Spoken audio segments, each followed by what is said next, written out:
don't know if this is going to work very well. So we're out in the shed. This is the new focus for the shed is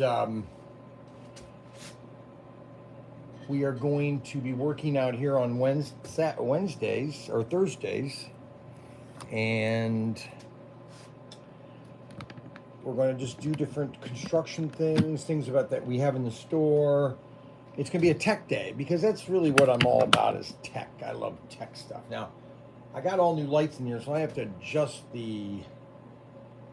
Now, what happened to all the viewers?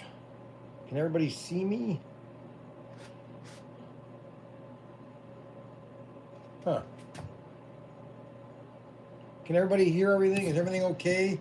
Tinkering in the shed. Hey, Robert. Hi, guys. Is everything okay? Can everybody hear me and see me? Okay. All right. So what we're going to do is we are going to build another building.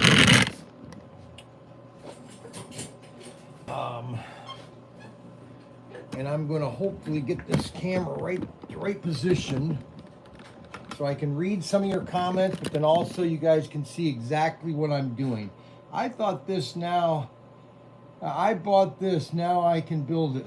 Wait a minute. I bought this. Brian, you're overexposed. Yeah, I think there's too much light.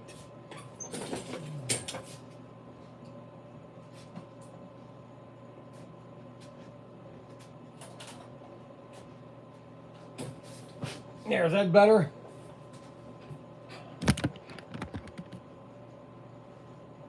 Picture is better now. Okay, so there's a couple things. Today's episode is sponsored by Brian's Happy Pills.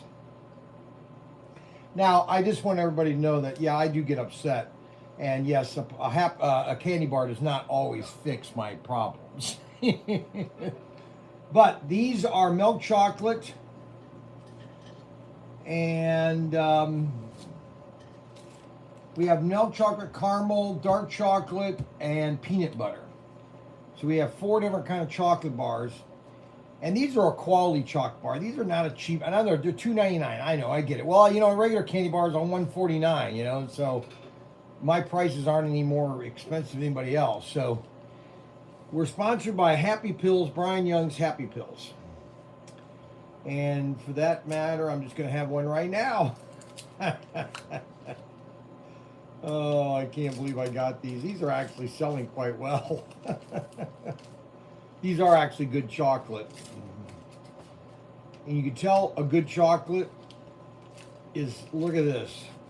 You see how it has a nice light brown tone to it?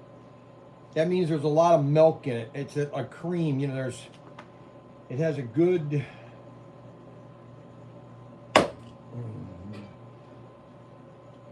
good taste to it.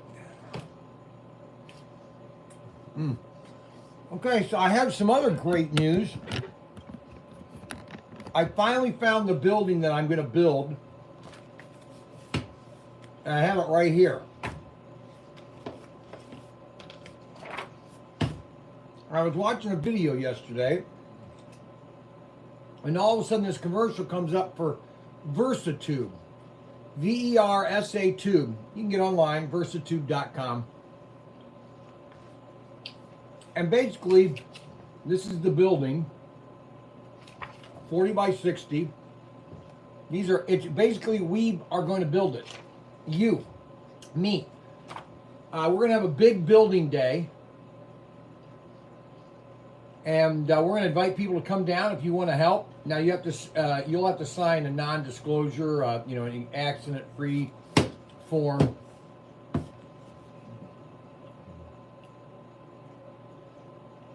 But it's 40 by 60. And it's a kit. It comes like an erector set. It comes in 2 pallets. All the pieces, they prefabricate in Tennessee. It's made by American Steel. Okay, it's made in Tennessee, and it comes as a kit, which is really cool, because after we get it up, then we can do all the electrical. I can have then the electrical guy come in, Then after that, if we want to, now it comes with, it's already, it comes with insulation. That was an extra, I think, $5,000 with insulation, roof and the side. So everything is insulated, 3-inch insulation. And as a kit, we actually are going to build this. I'm going to build it. Ryan is going to build it. If Tim wants to help, he can organize all the parts. But anybody else that wants to come down and help build this building, you'll be a part of ProTinkerToys.com. You'll have a tag that it will be tagged on the outside, built by ProTinker ASSO members. Okay, so you can get online, check out Versa Building, check out their videos. Here is the entire manual to build this building. It has all the different components, all the parts to it. Every component tells you where and then what part to do first, mounting it into the ground. A lot of this I don't understand. I have to do a lot of research. It shows you exactly all the parts to go to the building, where they go, when they go, everything. Complete, and then it tells you where to cut all the side aluminum or the siding metal. I thought I was thinking about wood, and I was thinking, maybe it'd be a better idea to go with metal. Longer lasting, and so this is the building that we are going to build. You and I. If you want to come down and help build it, we're going to do it in April and May. That's what time frame I'd like to get it done. It's a 6 weeks. Technically, they can turn around all the framing in one day, or 6 days, I think, and it'll be ready to ship. And then the long part is the siding and all that. I might change the color. I don't know if I like gray with the red trim. I don't know. There's a ton of colors, so I'm gonna double check the colors to make sure that they're the right color. It really needs to look like our building, kind of like. So anyway, so I just want to let everybody know that's what the building's going to look like. It's 40 by 60. Okay, so this part right here will go on the back of the bank. Those are the two walls. Those are the two windows at the back of the shipping where Tim stands. Those are where the two walls are, and this will butt up right against it. Kind of neat, huh? I saw this yesterday. I fell in love with it. Okay, that being said, now we are going to build ourselves a building. Any comments about that? Let's see. Members of ASSO are looking forward to their free samples. What is the timeline of those? Hope Brian don't eat all these inventory. No, I just wanted everybody to know how good these chocolate bars are. Okay, so here's the building we are going to build right now. It's called the 64 scale pre-inspection station.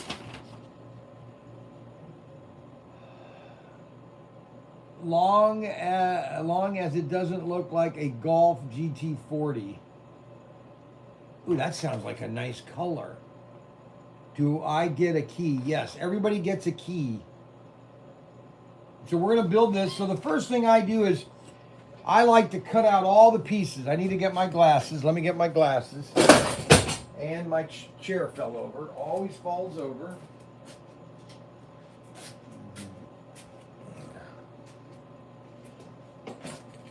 Oh, and also this episode is also sponsored. Let me just show you. Let me show you here. This episode is sponsored by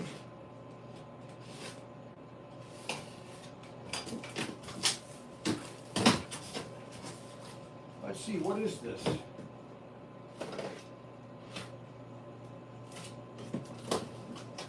Oh, wow. This episode's also sponsored by the Daytona GT. The Daytona, the Dodge Charger Daytona. Because these are going to be going on sale today. And this episode of Pro Tinker Toys is sponsored by that car. I'll leave that out like that so you guys can see that. All right, so I got my glasses on. I got to get in my chair here. We're going to turn this down here. Look at the you should contact that company and do a replica of the PTT bank. That's a great idea. That's a great idea. I'm going to do that. I'm going to check that on Monday, tomorrow. All right, so the first thing we're going to do is we're going to do the roof. We're going to do the roof. That's a great idea. I'm going to look into that. Whoever said that, you're a very smart person. Now, when I'm cutting cardboard, I normally like to stand up. Because when you cut cardboard, you don't want to cut your finger off. And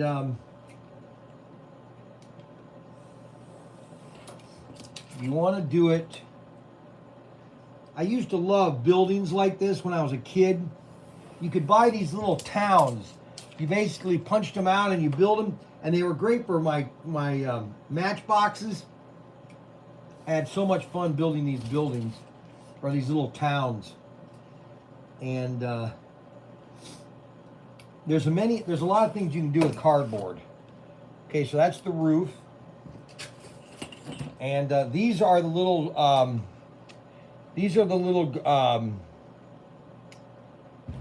toolboxes that you're going to put in each one of the bays. So I'm going to do that last. We want to get all the parts together. Now, cut 1/4 inch deep. Score on the white line and fold lane to add thick. Well, okay, so that means we have to cut that last. All right. All right, so now these are the sides of the building.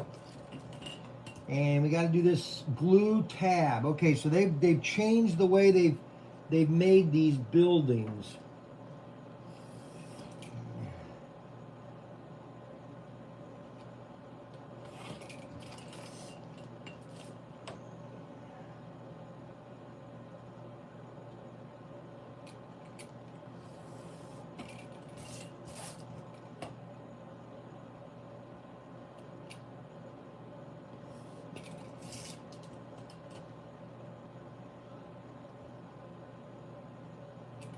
I hope everybody had a good day yesterday. I got some productive things done yesterday. You know, I kind of realized last week I had a talk with, or Monday I had a talk with Ryan and just said, hey, you know what? Or Friday, I said we're going to do things differently.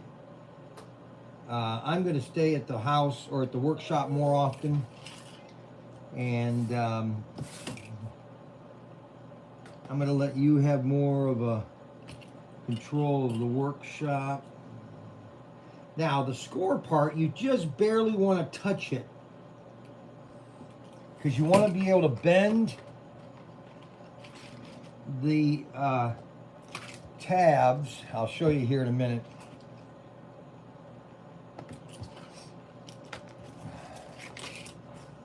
I can't stand like this. My back starts to hurt. Okay, see here where you score. You want to score here so that when you bend it, see, watch what happens when I bend it.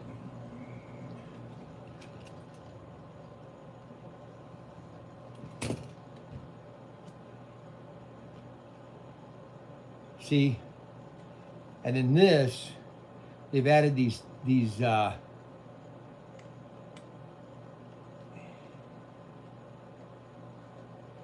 you're going to glue.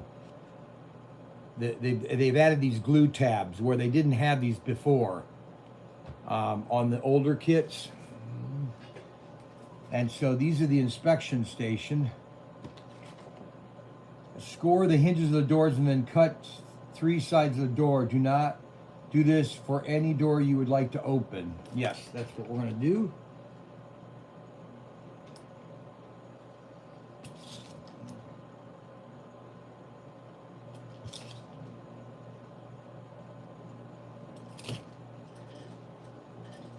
There we go. See that? All right, so that's one side of the building.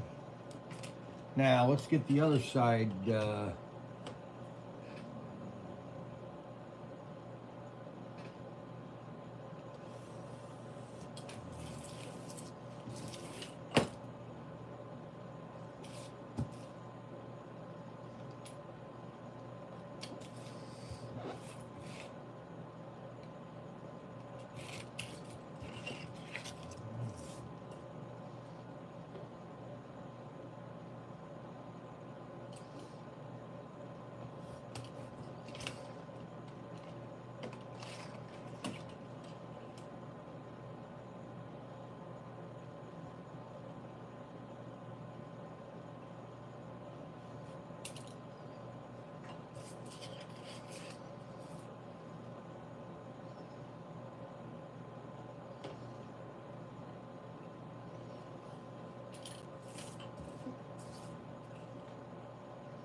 Now, some people might be thinking, Brian's going to cut his finger.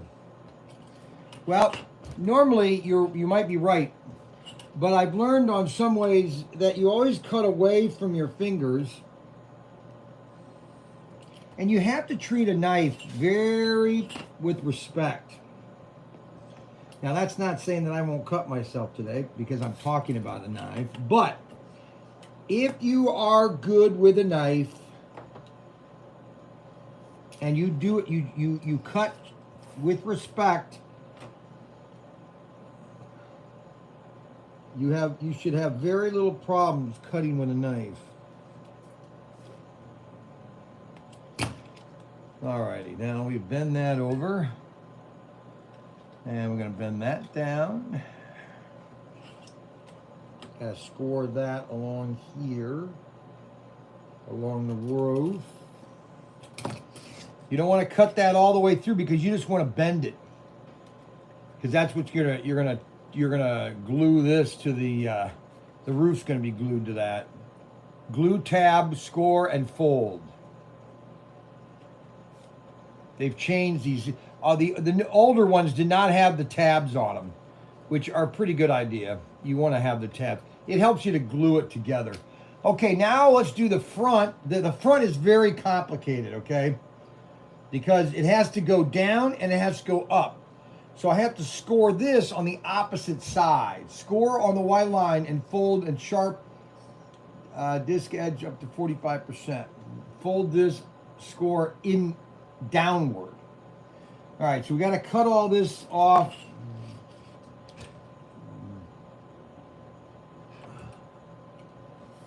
Let me cut all this out of here.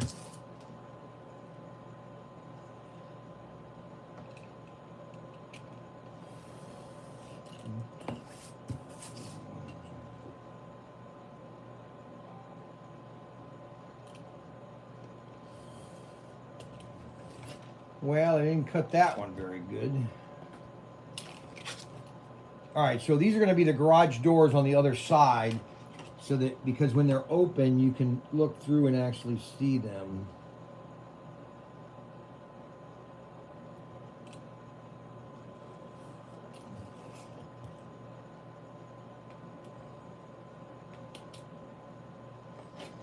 We're going to just notch these.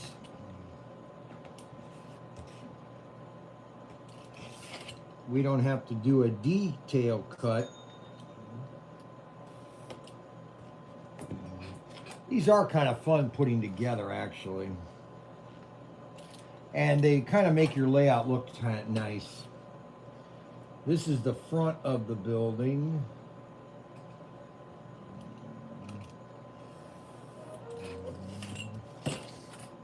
Alrighty. Okay.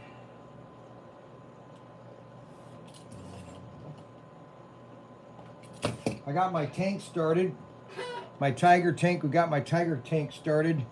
I just have to finish the paint job. I'm going to put some mud on it.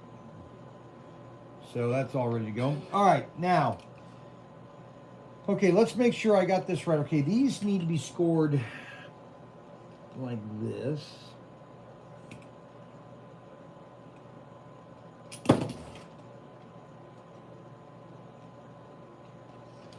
And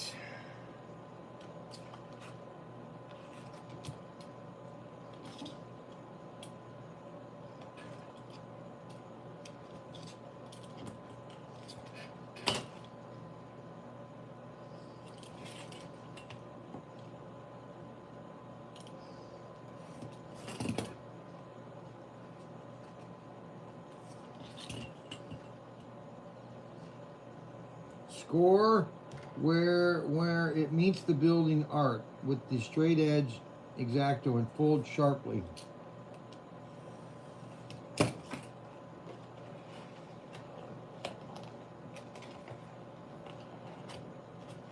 All right, see how that is?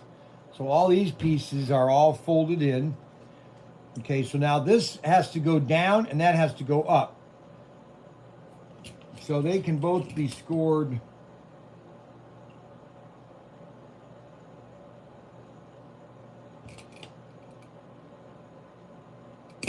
Actually, that has to go on the other side. All right, so this one's going up like this. And then that one is going down. So I need to score this. So I need a notch.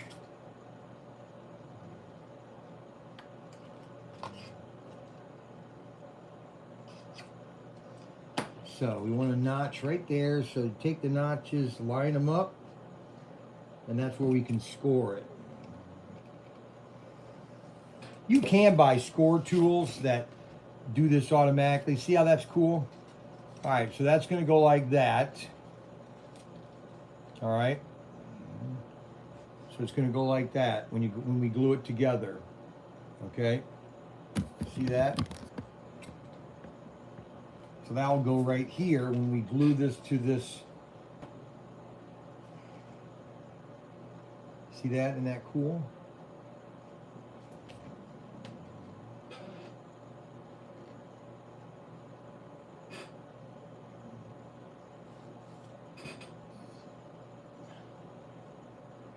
All right, now we need the sides of the building. Let's have a little bit of our happy pill.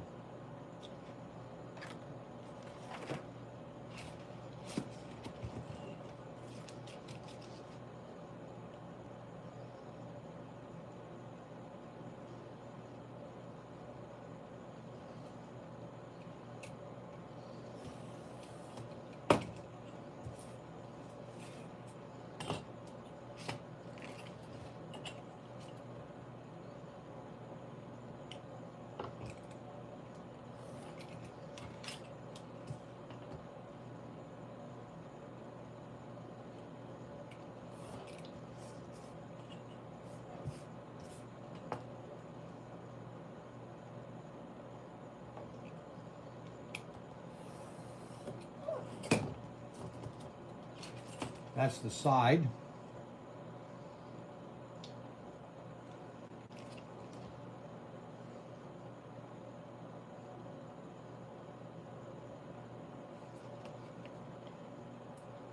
Inside. Oh, the inside. Oh, that's cool.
Okay, the main pieces are cut.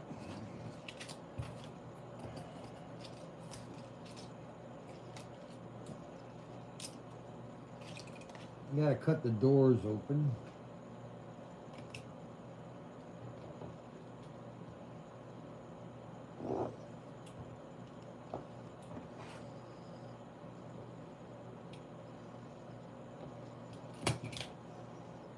See, they're gonna go on the inside like this, right here.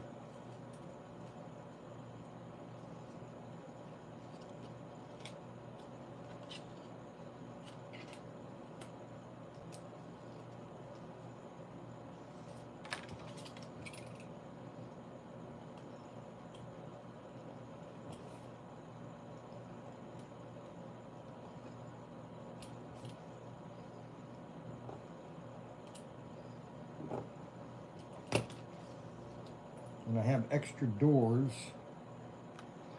right there on this side here.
All right, now we can glue the building to the base.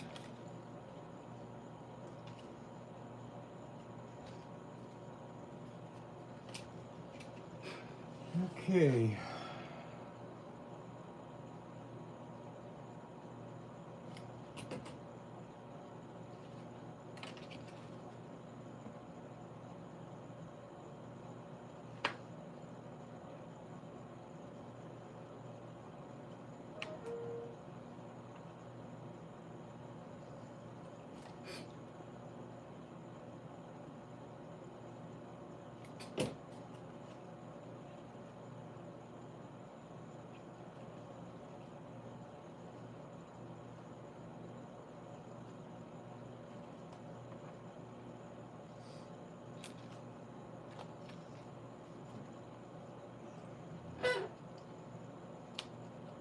See, these will go in here like this to kind of give a true perspective of inside of a building. It's kind of cool, actually. And then this piece is going to go here.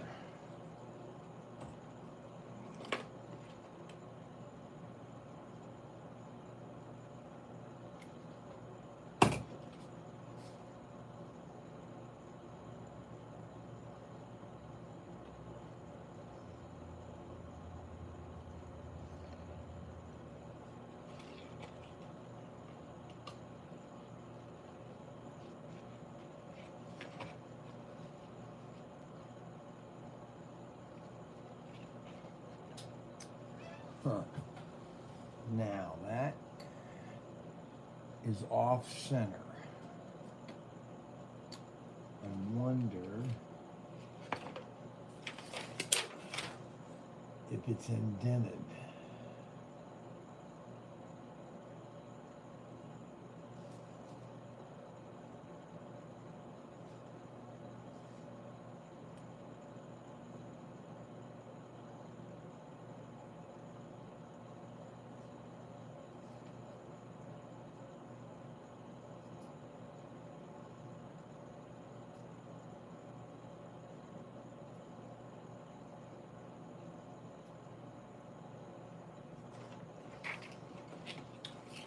Well, let's see here.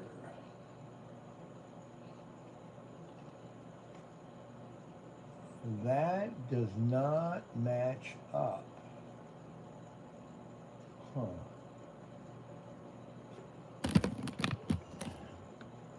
We have a, did Brian see your suggestion, Silver? And I spelled tongue wrong. I was going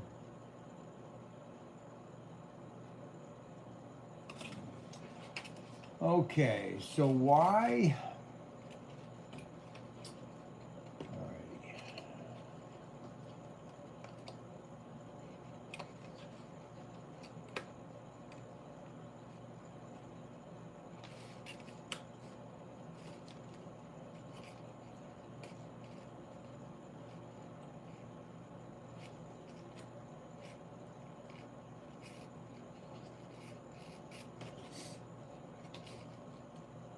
Oh, I know why.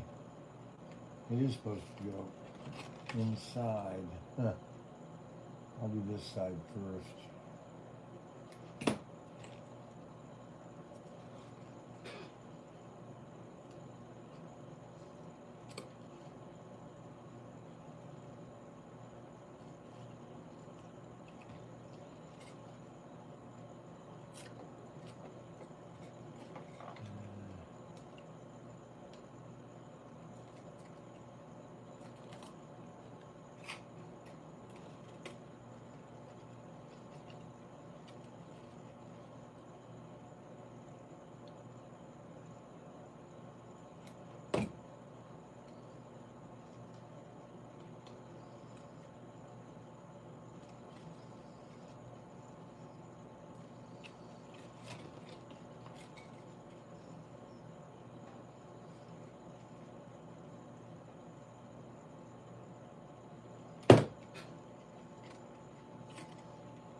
I'll have to cut. I think I've got enough where I can get some. Oh, right there.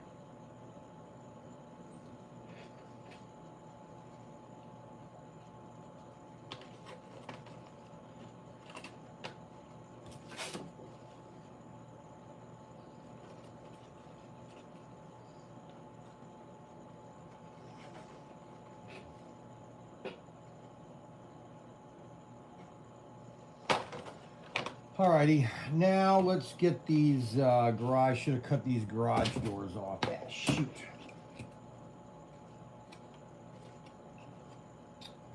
Well, Brian,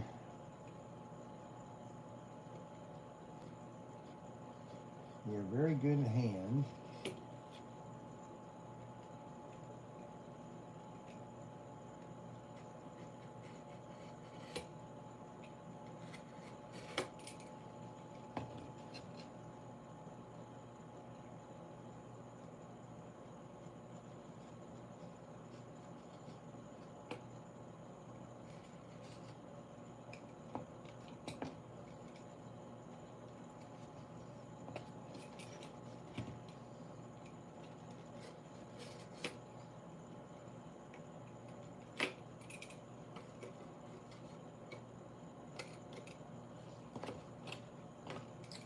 All right, now.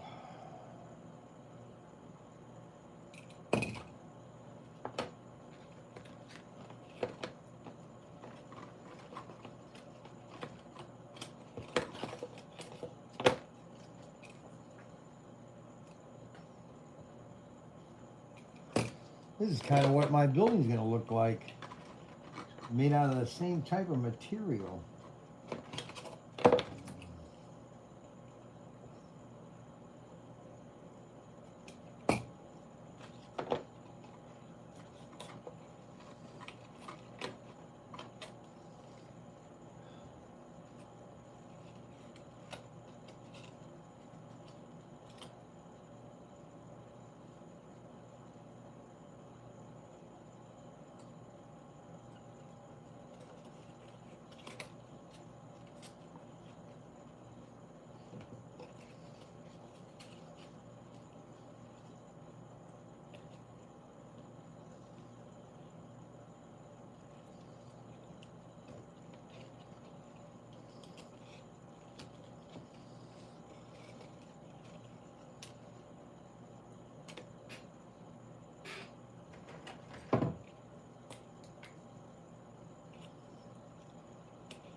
See, so if you look at it at an angle, it'll look like it's in the building.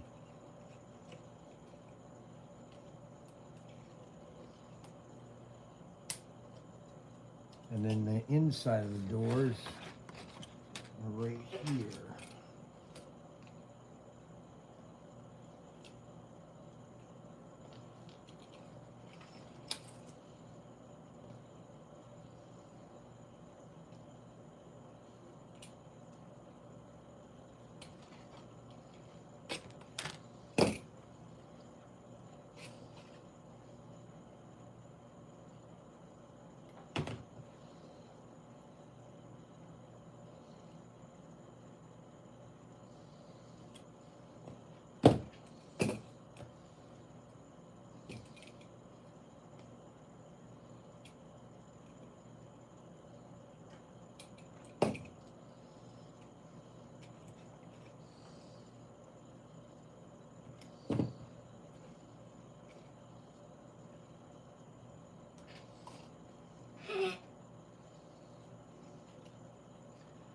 There, see how it looks? So if you look at it at a certain angle,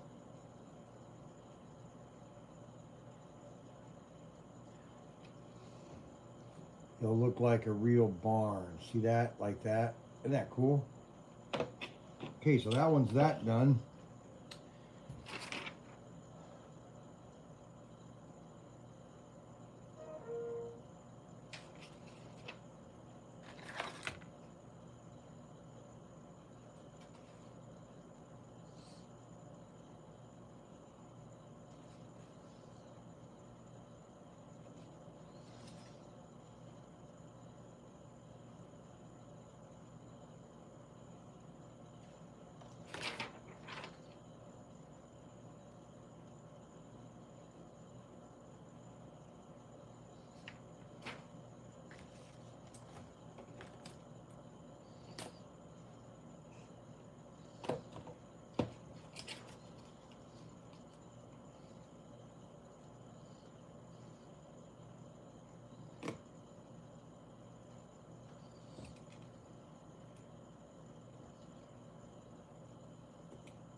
All right, now the back of the garage, we need 3 doors, which are these. No, I'm not reading the comments right now, guys. I'm going to read comments in a couple minutes. I'm going to take a break here in a second. Okay, I just want to cut all these out here because I want to show you something.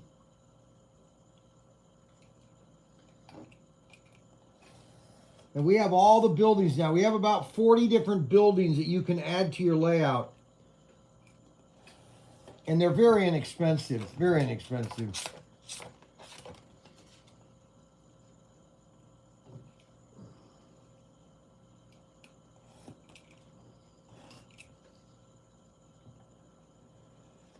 Normally, sometimes you need a ruler, but I've been gifted with a straight hand. I can normally cut a straight line pretty accurate. Now, yeah, you should probably use a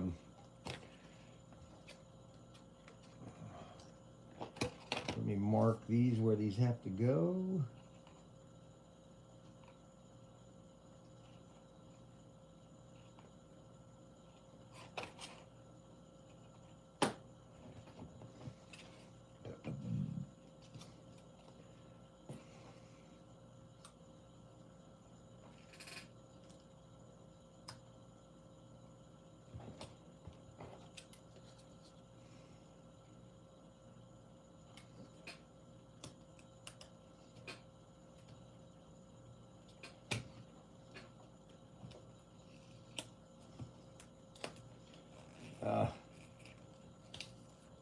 Shoot. Well, that didn't stick right. Oh well. That's what's nice about paper. I can just redo it.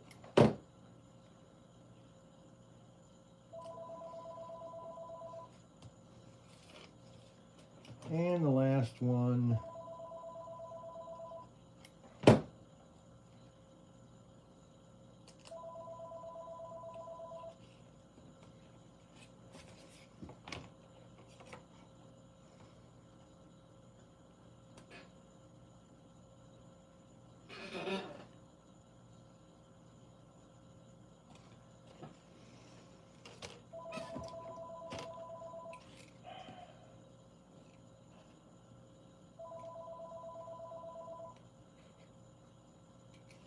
I don't know if somebody's calling me.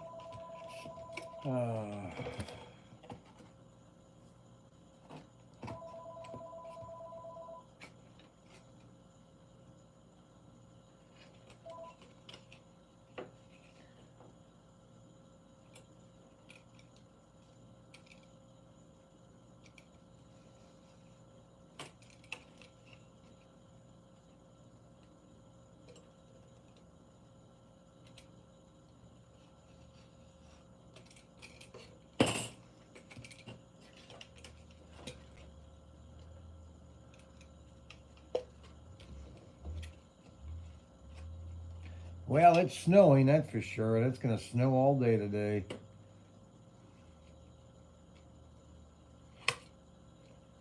Did you hear about the truckers? Or I'll talk to you in a minute about it.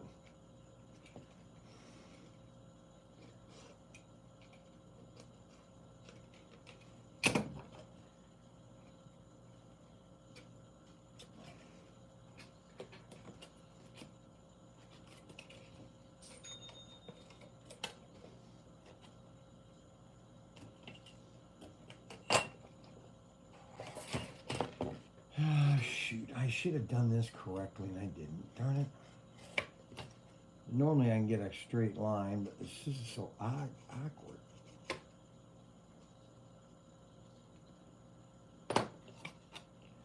I'm just gonna fold that up in there like a garage door would kind of be up in the roof. Alrighty, so let's see here. Now we have this is really cool. You have two.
Now we're going to put an elevated lift for the car.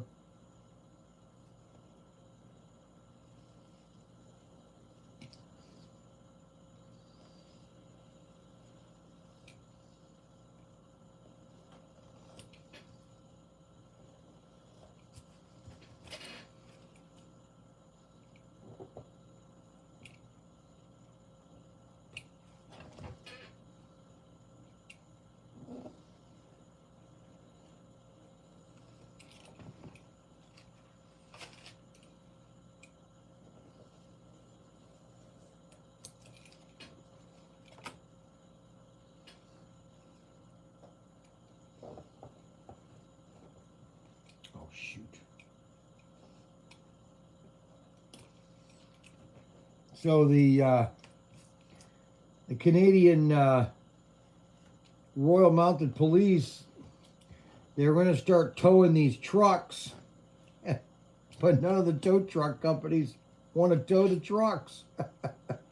That is just so classic.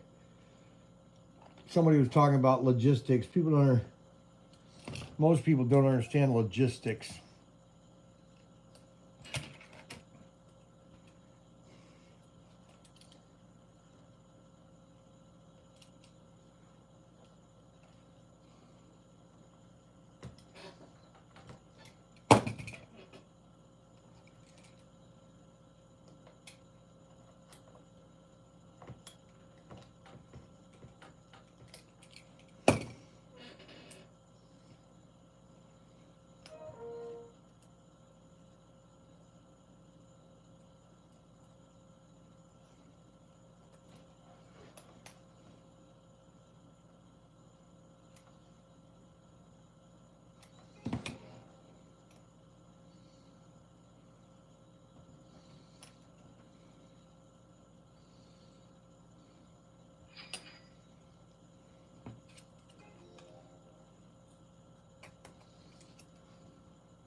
It's amazing our Canadian brothers are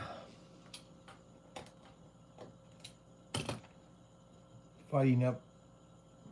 That's so awesome. Our Canadian brothers. Oh, Canada.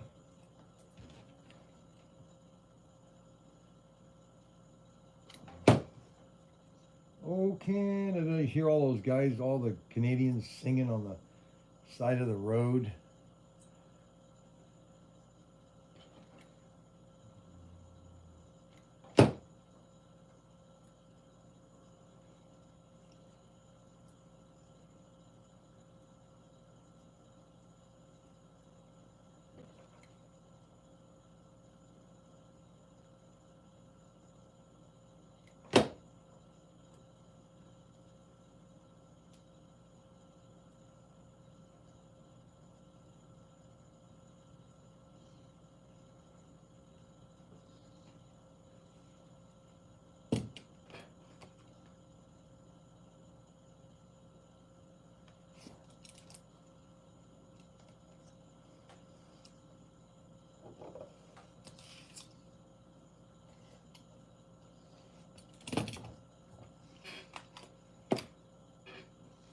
Now, the one way you curl cardboard is you put it on a round thing and you just kind of go over it with your finger like this. And then it starts to curl. You see how it starts to curl? Now, you want to make sure you're not doing it with a blade. Now, these are even better because you can get a better, because we want to get a nice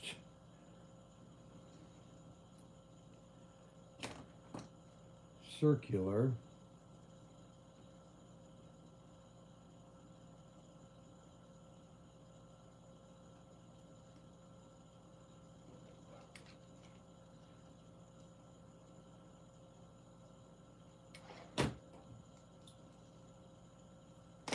Now, if you want to get it smaller, use a smaller one.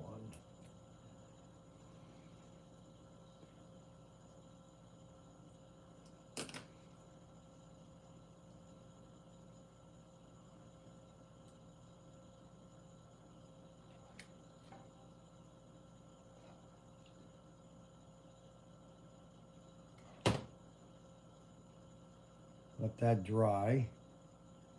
We just need a little bit of dab in there. This is the hydraulic host that goes under the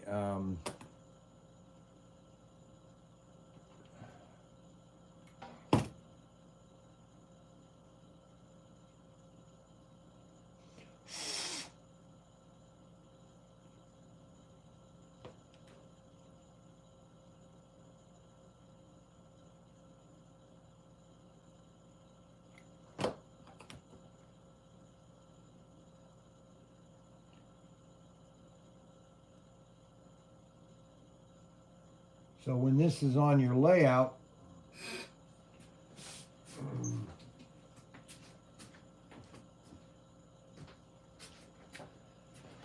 when you put your car in it, isn't that cool? And now go in here. That goes right here.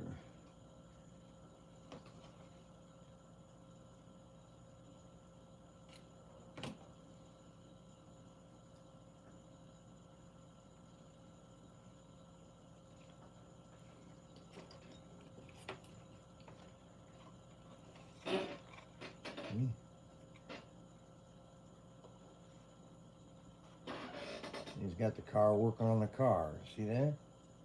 Isn't that neat?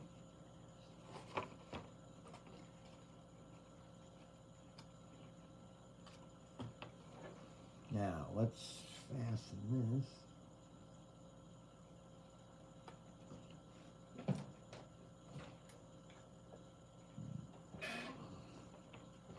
Let's do one corner at a time.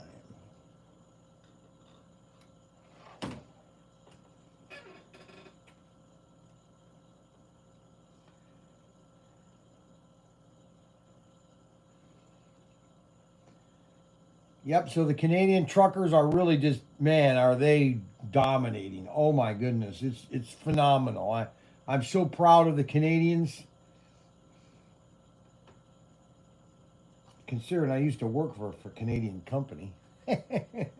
Irwin Toy Company. Great company.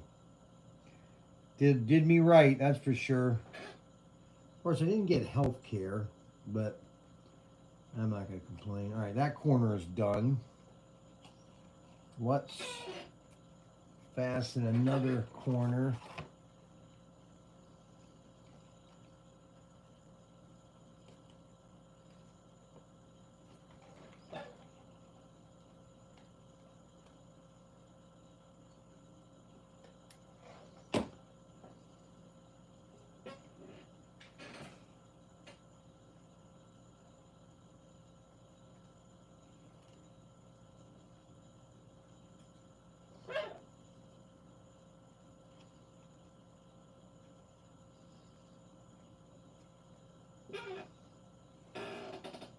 Remember, you don't have to, this doesn't have to be perfect. You want to make it look nice on your layout, okay? Nobody's going to come up with a magnifying glass and expect and check every corner to make sure that every corner is accurate, okay?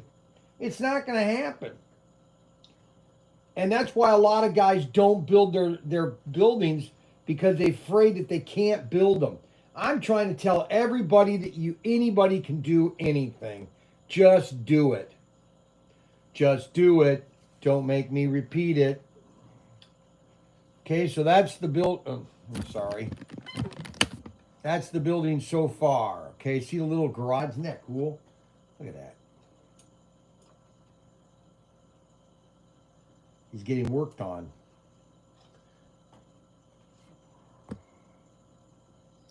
I think Tim would LOL. Wonder if there's Tim Hortons building kit. Oh, right. Oh. All right. Since nobody has any idea what I'm talking about, let us glue that in.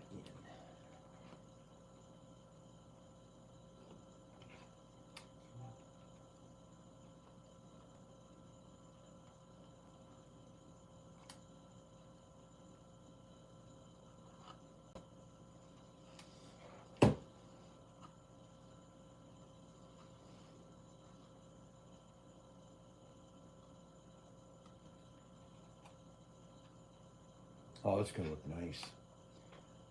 With the little flocking and the little people.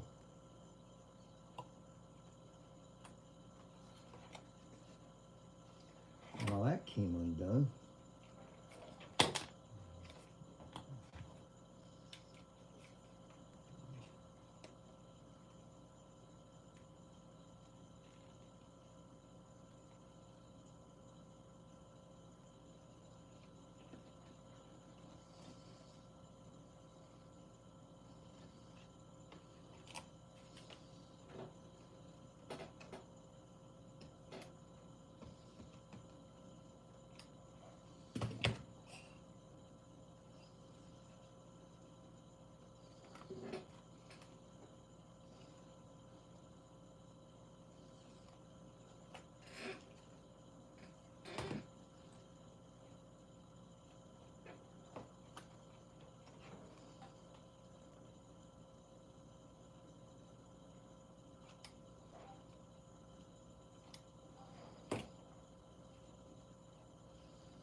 Okay, here's a trivia question. We're going to give away a free Barracuda, or I mean a free Dodge. Everybody ready? This is a really easy one. Then I'm going to do a real hard one. Who always would say just one more thing?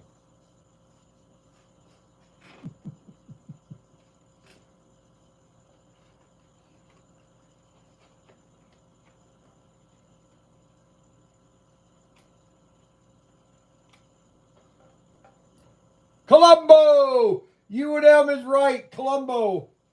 All right, so he gets the free Dodge Daytona.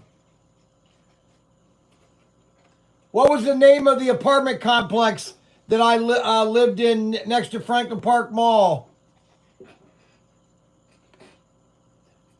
That's a hard one. That's a hard one. Guy's going to have to... Okay, so this is the building so far. We got the little garage there. We got the lift for the car. Of course, this car is just right in here getting serviced. All right.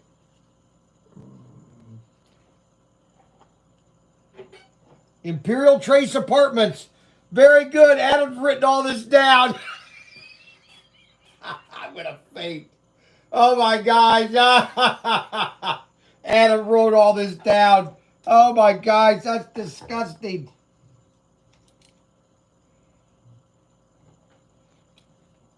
Oh, my gosh.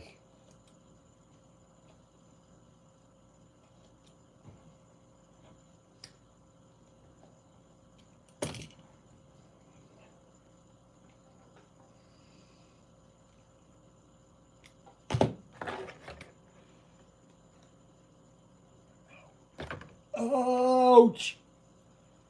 Boy, that glue is hot.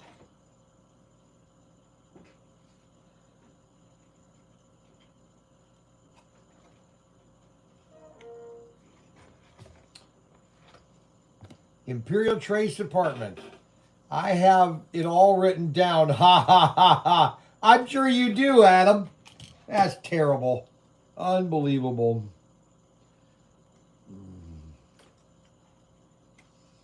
Okay, so right now we've got the building all mounted in.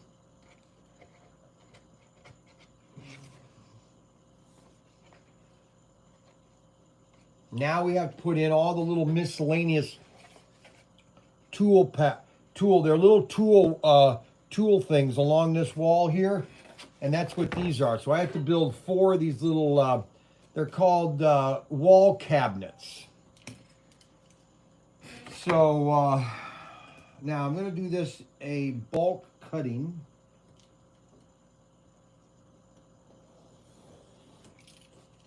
Want to get all the main cuts.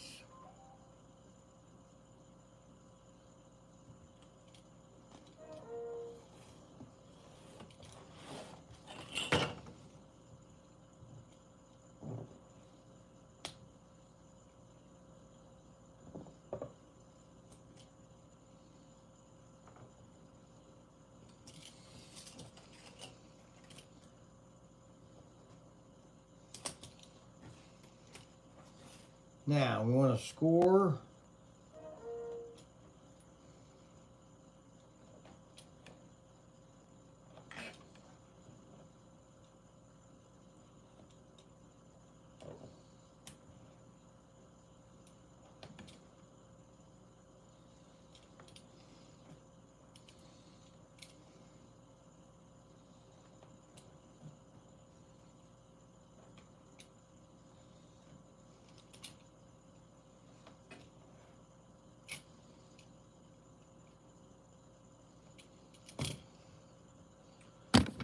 I'm sorry. So these are the little wall cabinets. These little wall cabinets that go along the wall. And we'll hold that and glue it.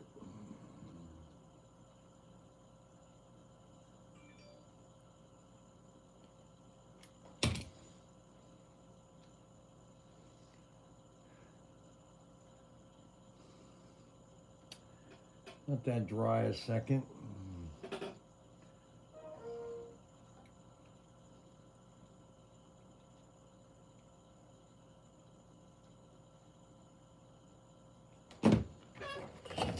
And the wall cabinet is going to go right there. See? It adds a little more effect to it. So when you're looking in, you can see a little cabinet there. Isn't that cool?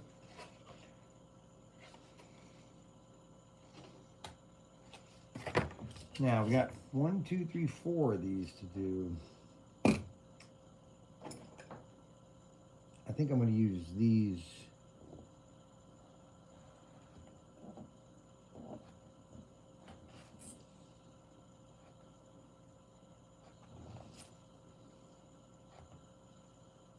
You can get a scoring tool. It's not super pointed, but it's enough to where it will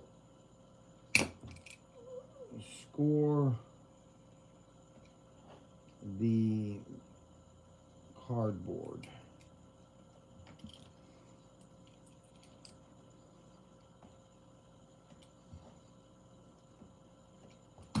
All right, there we go. Another tool kit. Tool. Problem is, this glue gets hot, and so you have to dab the glue in the corners. Hold it. Want to hold that till it dries. So,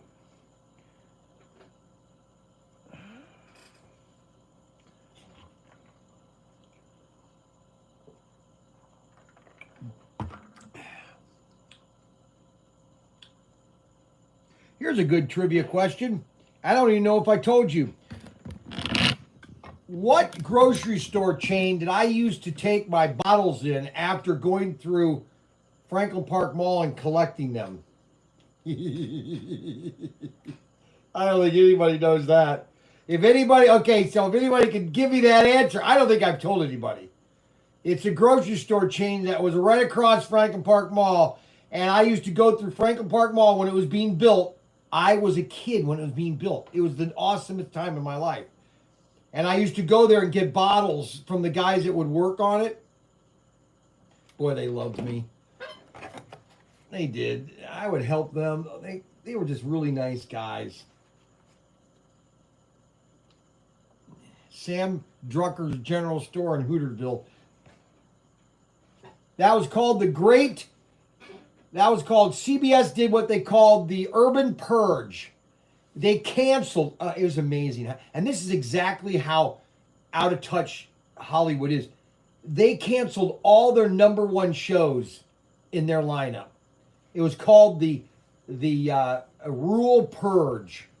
See, there's the second toolbox. So as anybody can tell the great... no, Adam's trying to guess. Okay, and what I'm going to do is... What am I going to give away for that? Oh, I know what I'm going to do. I'm going to show you what I'm going to give away. Anybody get me the answer?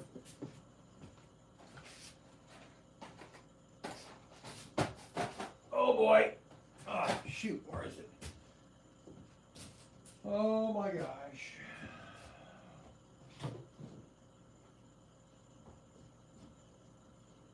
Okay, so the prize is if you can tell me what grocery store chain that I used to take my bottles in and exchange it for money, you will win a 1957 Chevy Nomad. 57. This is a 57.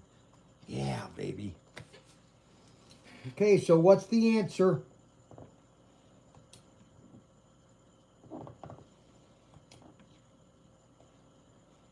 It's going to take some research.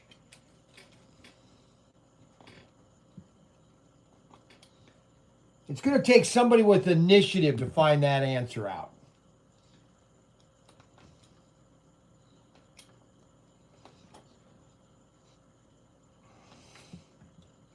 You can do it if you do some research.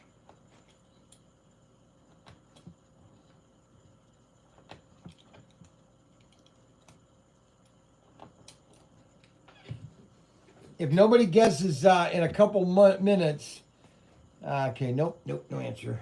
I will give a hint.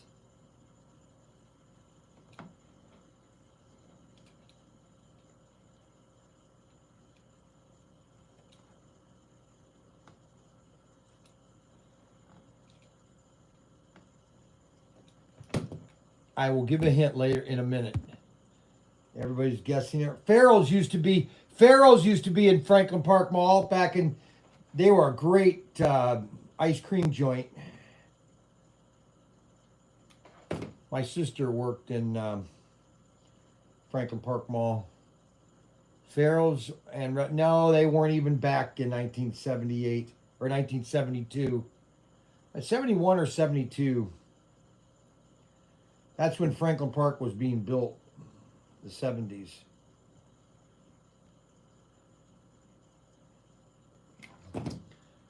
IGA, Stop and Shop is only in New England.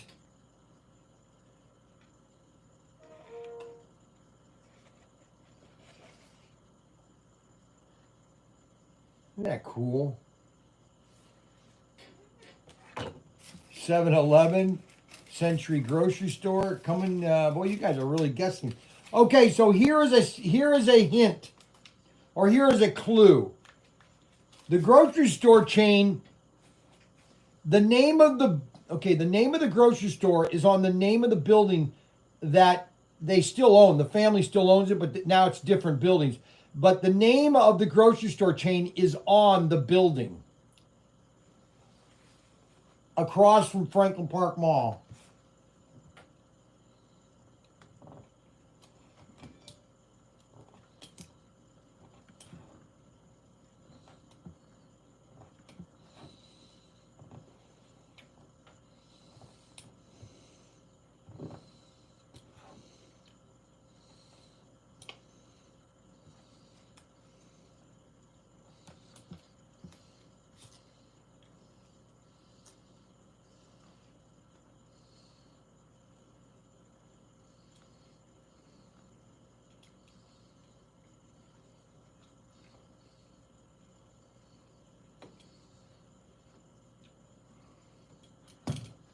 Anderson's. Ha! Not good choice. Nope.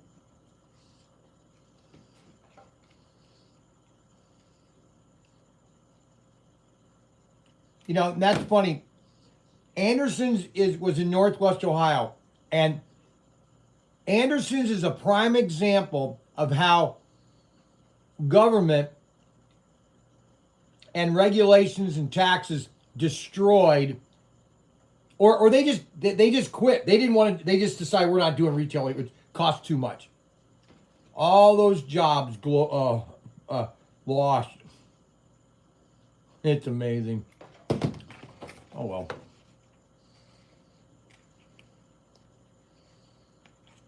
All right, we got all the toolboxes in the corners. Boy, good chocolate.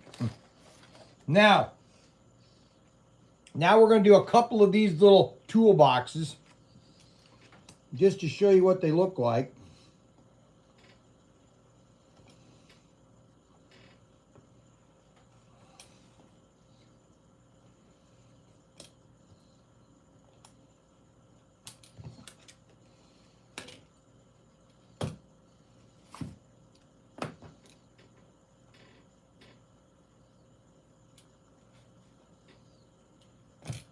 Happy Hour, Tidkeys. Tidkeys used to be a big department store in downtown Toledo.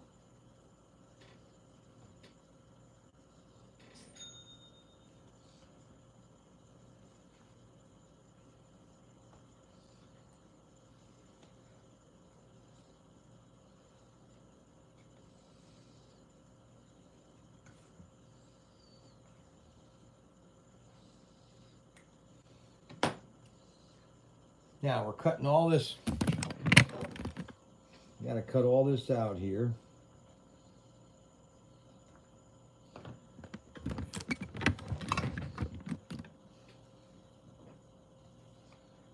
See, the camera really should be there, shooting in on me. The only way I can do that is go like this, because you got to cut.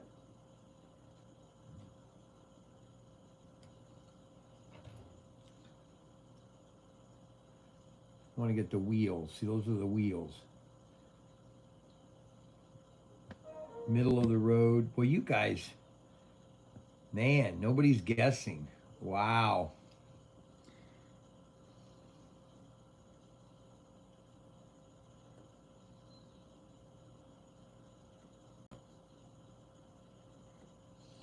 Well, it's a hard because the grocery store is no longer in business, but the building that they owned, they renamed, or they closed, but the name of the building is the name of the grocery store chain.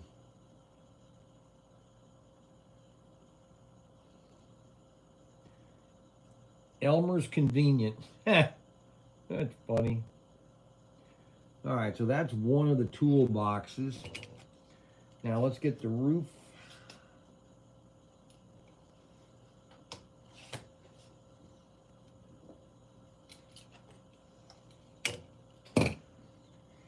Alrighty, now this is really getting into some cutting here. Matter of fact, I can't even see how close.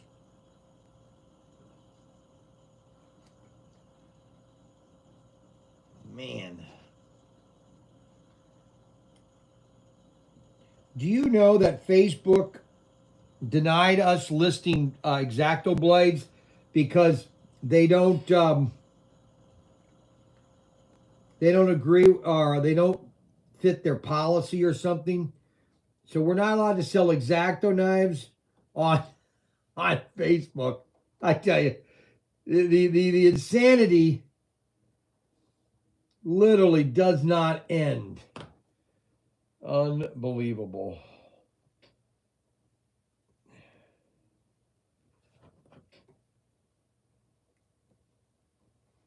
We can't sell X-Acto blades or advertise them on. They're a hobby tool for the. It doesn't make any sense. Oh my gosh. Oh, oh my.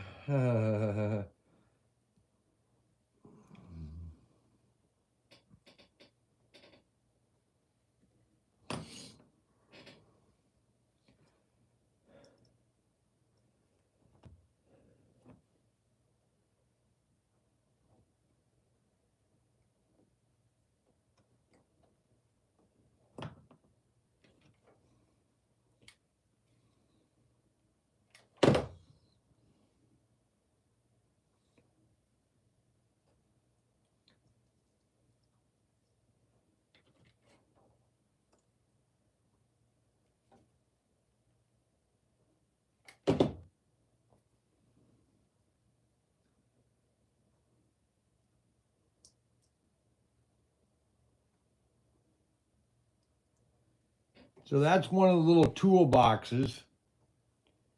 Has little tools on top.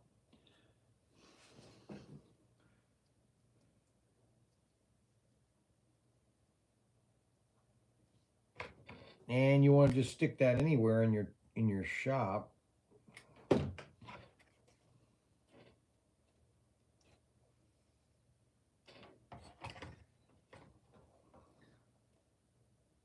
It's all about perspective, guys.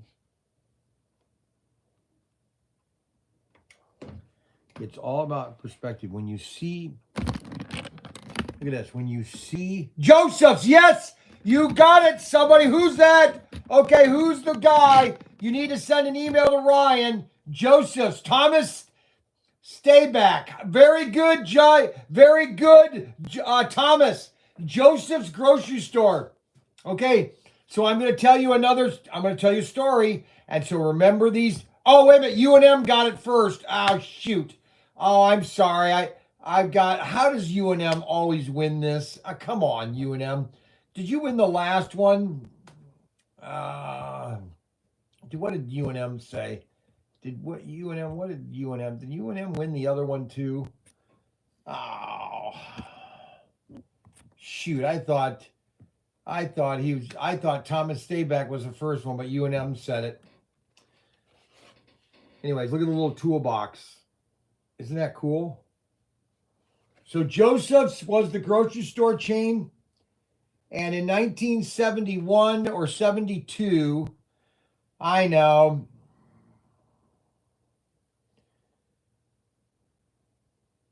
it bought out by Seaway. Yeah, I was the first. I know.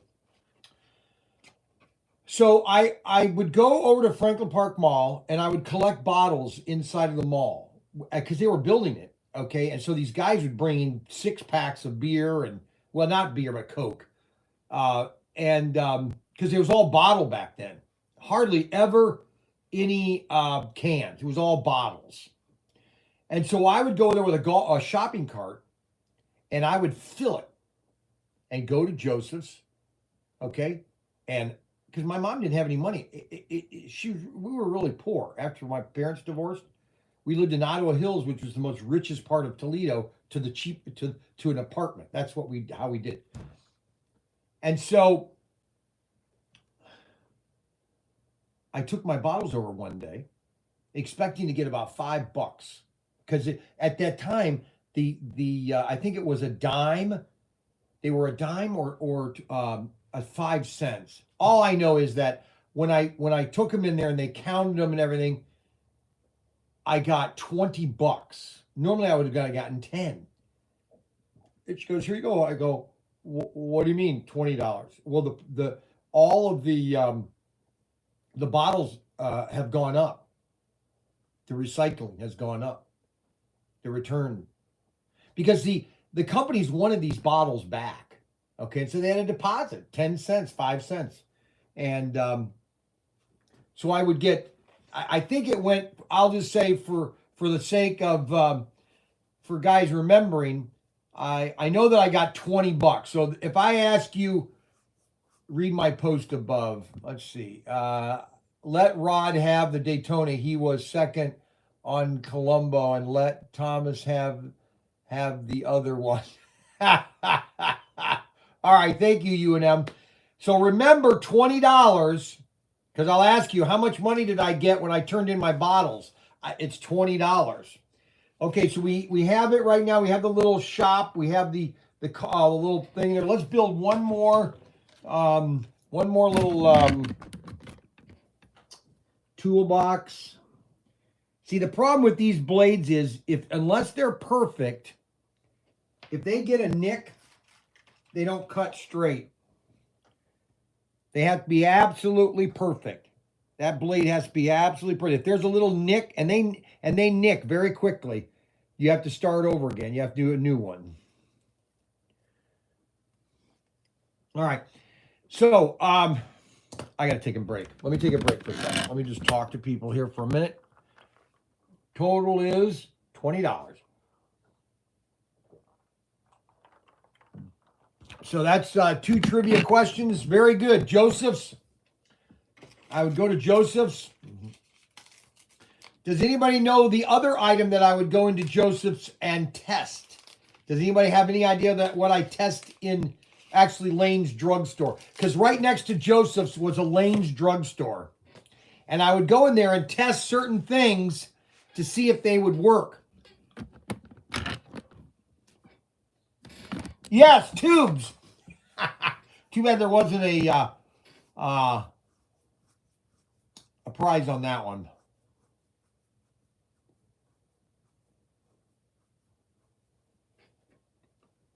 TV tubes.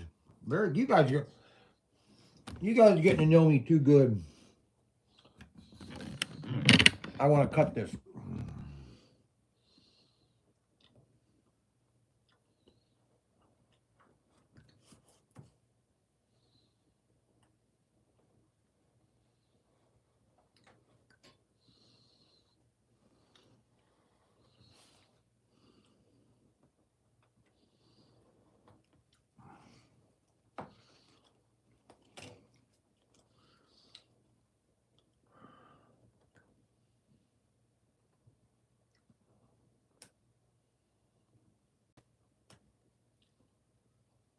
Here's another trivia question. Make sure you guys remember this. What was my first unofficial job that I did at Franklin Park Mall? There was a store around Franklin Park Mall. What does anybody I don't know if I've said this or not. But it was officially my first job. And actually, I sold my job to a friend of mine after we moved to Bowling Green.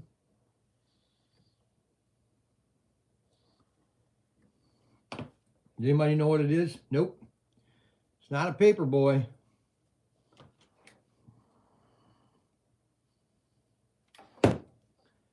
Getting carts? Nope.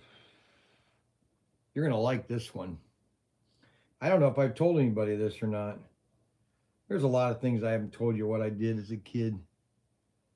I did a lot. Had a lot of fun. Landscaping? Nope. All right, here's my little cart.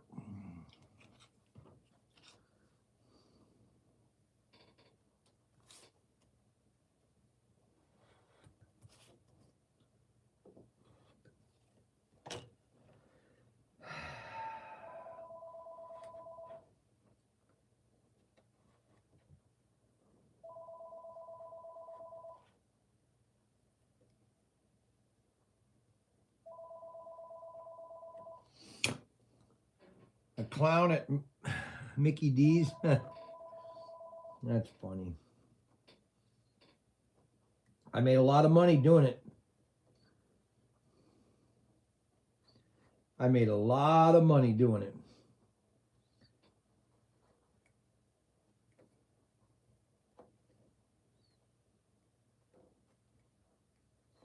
What's so funny is that I did it for 50 cents.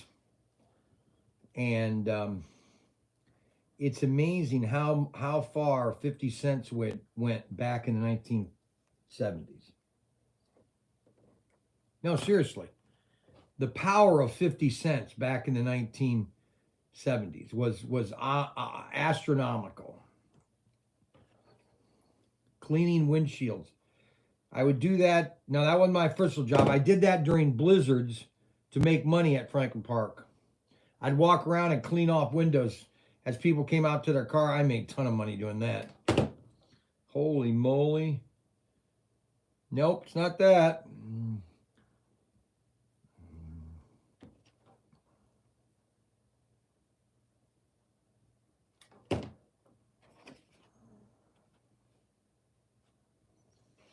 There's another toolbox.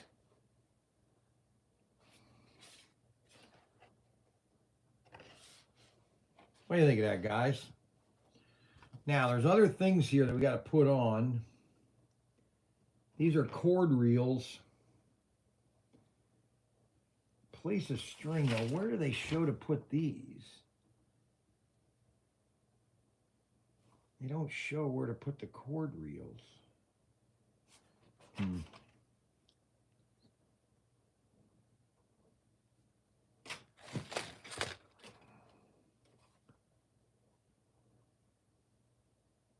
Front pillars. Oh, front pillars. Yeah, we need to put the front pillars in.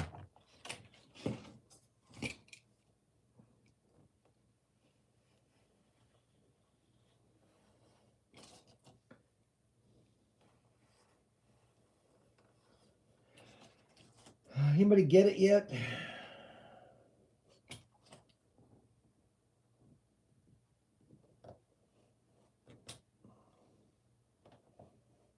I don't know if I've told anybody what that I did. I don't think I've said it. I was very good at it. Actually, I was very good at it. I made a lot of money at it, that's for sure.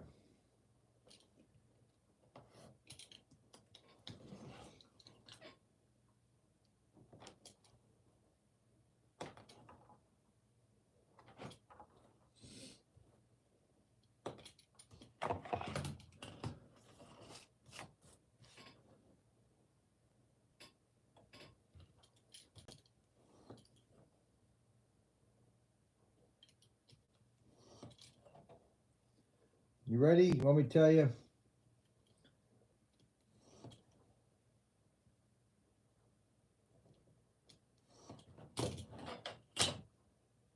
Let's see here. Just say it. I was, and it was, trying to think of the barber shop that I did it at. Colonial Barbers in Toledo, and I was a shoe shiner. And boy, did I make a lot of money at it. And I'm not kidding.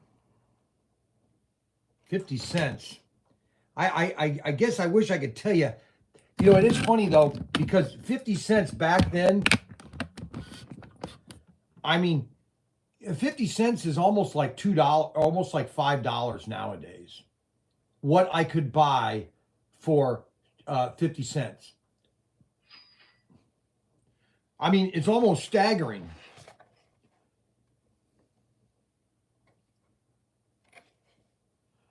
All right, so these are the pillars. Shoe shine boy. I was a shoe shine. They'd get their guys would get their shoes shine, and while they're or they'd get their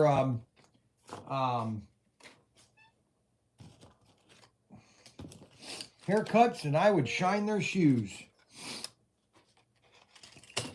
I would shine their shoes. 50 cents a piece. A buck a shoe. And the barbers were really nice to me. They would help me. I mean, I was about 11 years old. I was Frankie's age.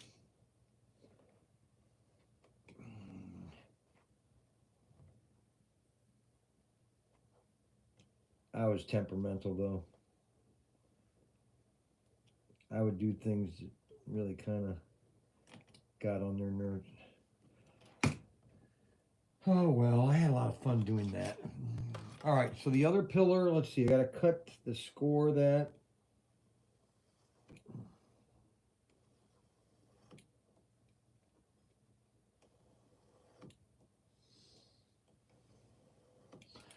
So now you know another trivia item of Brian Young.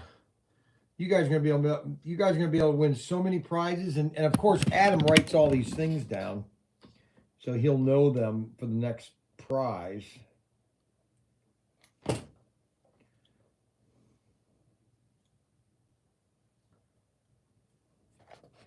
All right, so the pillars go right here.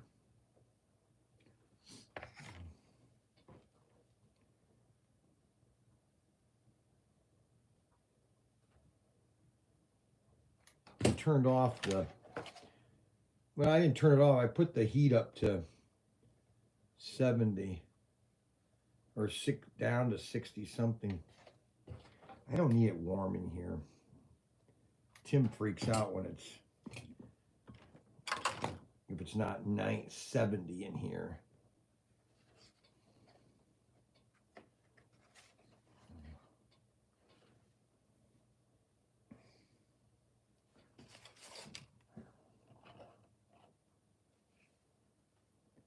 What do you think, guys? Pretty cool, isn't it?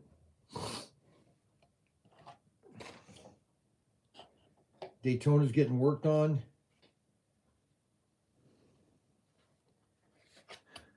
Cool, isn't it?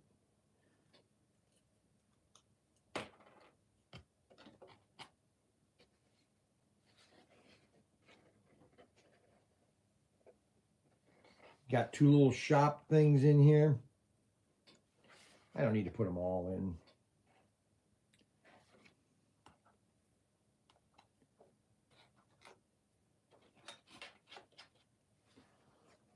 But I think I might do one more. They're not bad putting together. All right, so that is the building. Let's put some of the flocking on the corners.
And let's see, here comes the two people.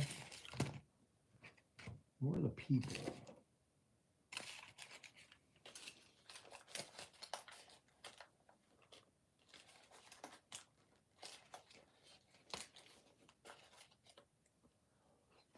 Oh, there they are.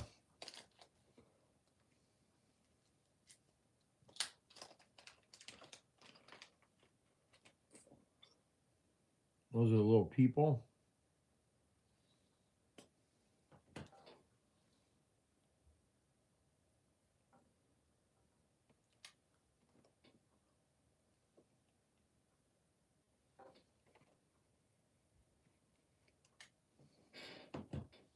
What are the paper clips for?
Alrighty, now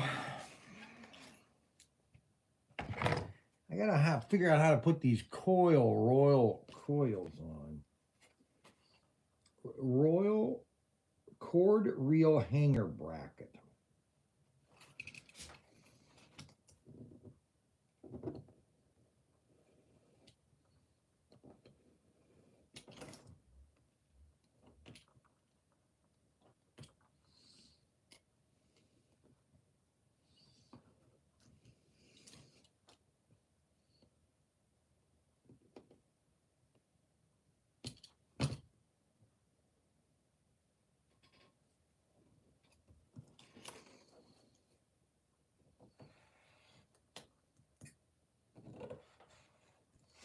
A pointed X-Acto is better when you're cutting small pieces.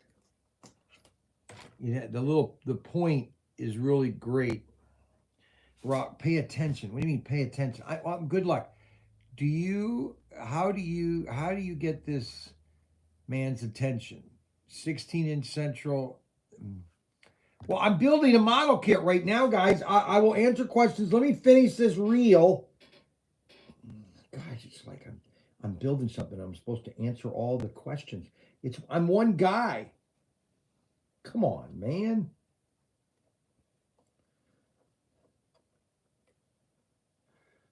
I mean, I could sit there and just read the comments, but I'm sure that would be boring for you guys. I mean, do you want me to read the comments or build a model? That really is what it's all about. All right, now what happened to my... Oh, brother. Where'd it go? Oh, no.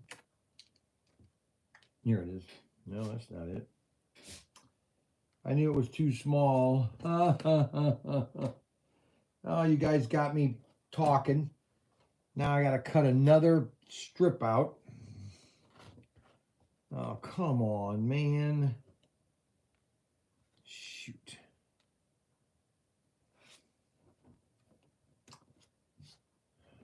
Crap. I knew it. Oh, there it is. So let's put a dop.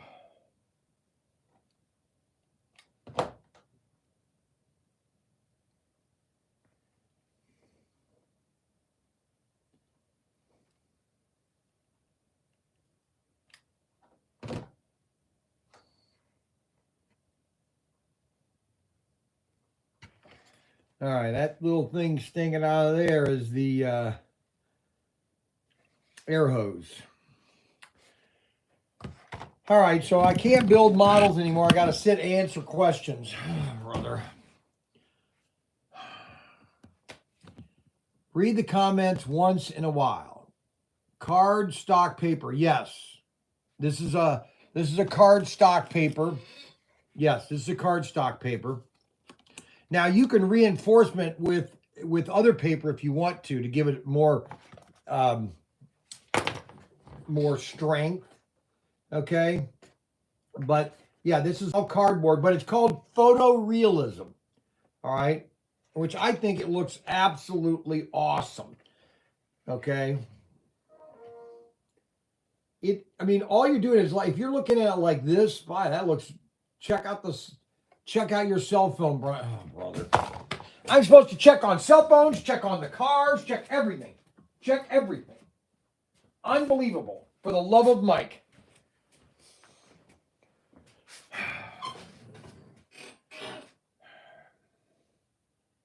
Dodge Daytona Tinker. What? Dodge Charger Daytona. Pro Tinker. Pro Tinker. Troy Myers' childhood friend. Imperial Trace Apartments. Where he lives. Brian Mom Maintenance Atkins. Hobby Center. A Horseman School. Franklin Park Mall. Dresser Cracker. Fart. You guys are sick. Okay. Troy Myers. I'd like to. You know what? I would, if somebody could find me where Troy Myers is, I would pay somebody $100 I would actually like to have a conversation with Troy Myers because he's probably my age, 62. He's got to be my age unless his mom lived in Toledo, and then I think she moved to Brian. Her name was Bryant Myers, and she moved to Michigan, I think. But I think Troy Myers. I think Troy moved to Texas. I know he moved to Texas because when I was in the Navy, they had this microfiche that you could find out where everybody was. And I checked out and I called him. Guys, this had to be 1978, or no, 1980, 81. I'd love to have a conversation with Troy. Just kind of say, hey, Troy, what have you done in your life? What have you done in your life over the last 50 years? Because we were 10, 11. Okay, so anyways, I'm getting off on stories. All right, so this is the building. It's made out of cardboard. It's a heavy-duty cardboard. Okay. And you can 3D roof vents. Oh, yeah, we got to put 3D. Okay. And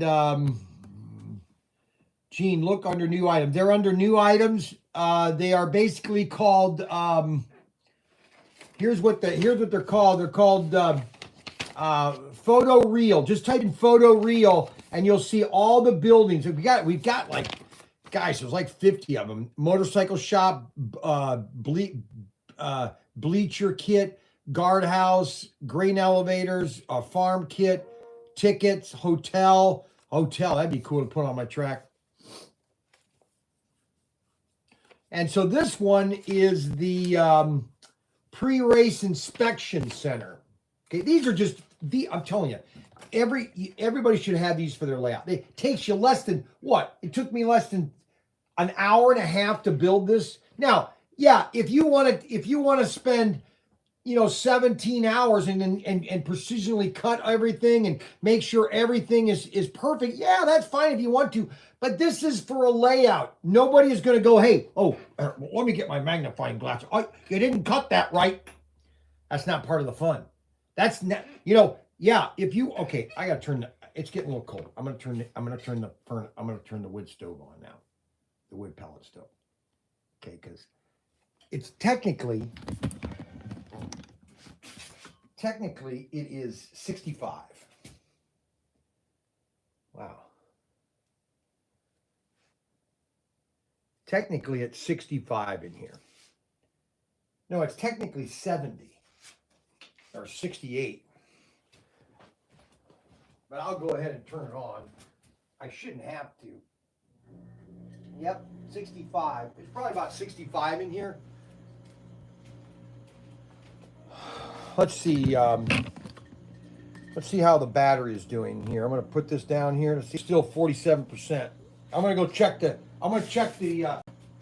out front here and see if the snow is up.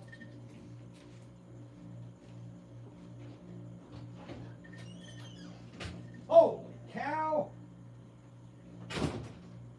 I just plowed that. I just did that about an hour ago. Well, before this thing started. What time did we start? 2 hours ago? No, it hasn't been 2 hours. Okay, so all right, so I've talked to you guys. I've asked that question. Let's see here. Brian,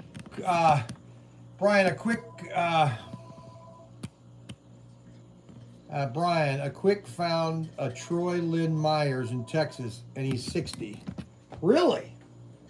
Got a phone number? Troy Lynn Meyer.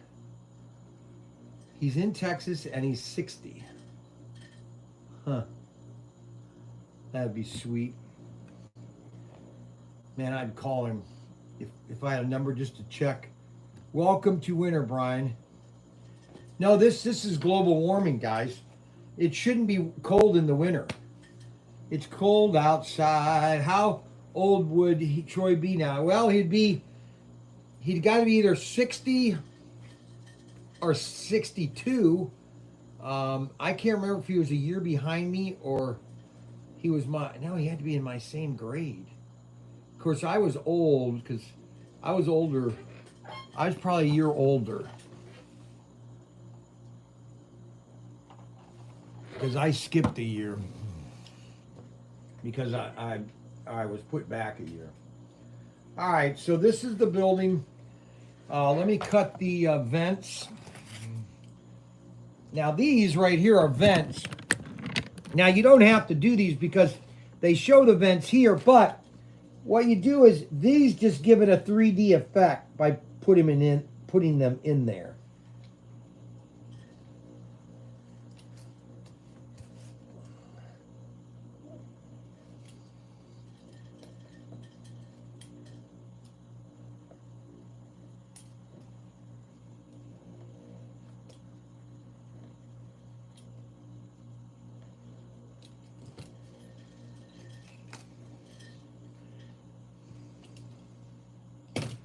You basically are putting them on the roof here.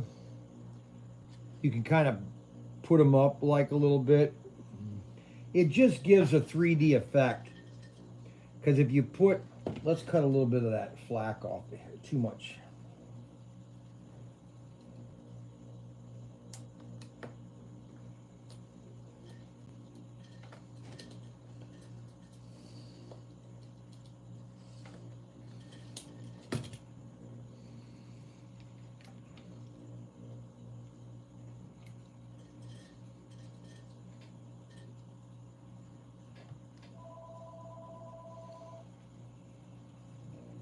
Troy Lynn Meyer,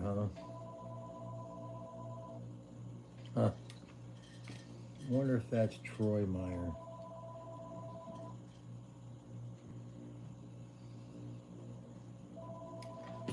You see how it gives that a 3D effect or two-dimensional?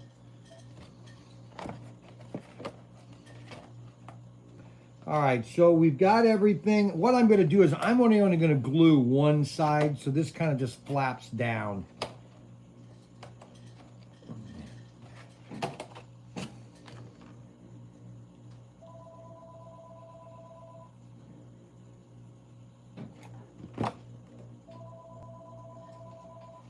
Is somebody trying to call me?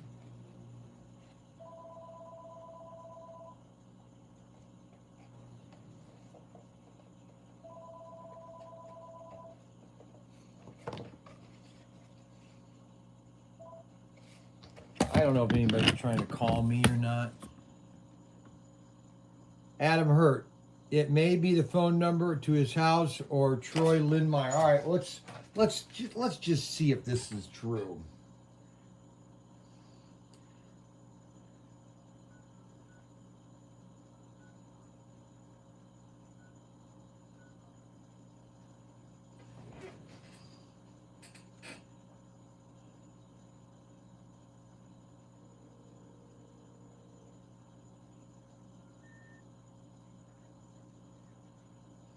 That number has been disconnected.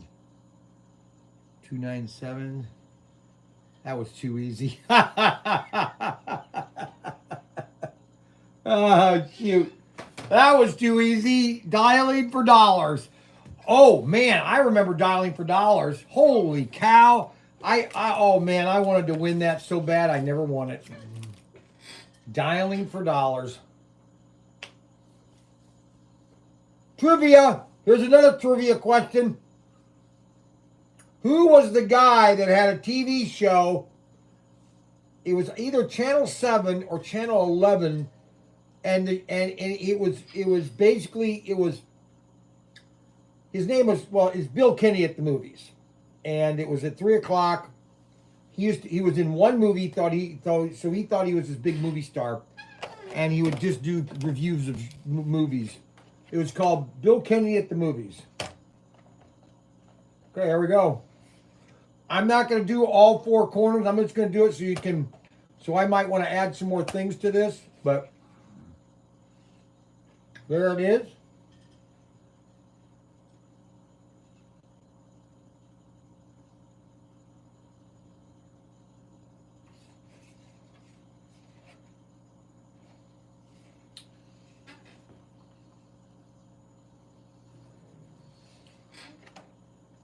I don't know, because when I knew Troy, he had a couple brothers and sisters, and he lived just with his mom. I don't think he had a dad.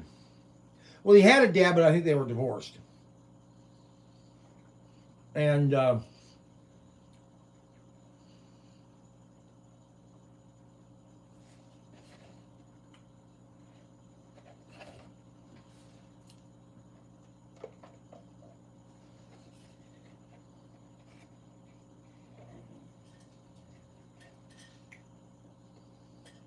this is item number 64, or BK 6442. BK 6442, and these are photorealism buildings for your layout. Let me show you a couple other ones that we have. I'm going to unplug this just for a minute because the battery is only 43%. So we're going to put this on the layout here.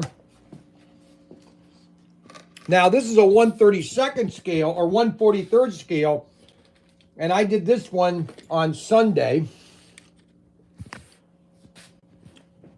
And this is a gas station. Check that one out. That's 1/43rd scale.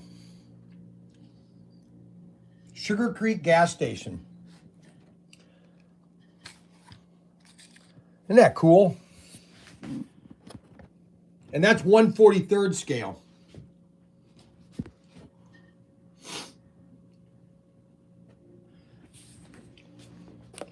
And this is the new pit stop building. We'll put that one right here. Put some track in front of that. Put my little cars right here. We'll put him right here, like that. And then I'll put this one right here, like that. And we'll stick him in there like that.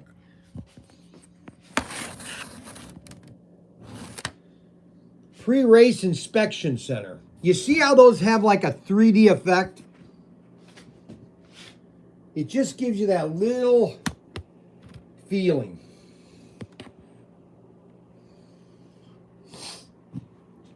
That one's a cool one. So they have 1/43rd scale. Bill Kenny also did an opening to the Adventures of Superman. That's right. So those are the buildings that we carry at ProTinkerToys.com. ProTinkerToys.com. Don't forget to like, subscribe, hit the notification bell button. And so let me finish. Let me plug that back in here.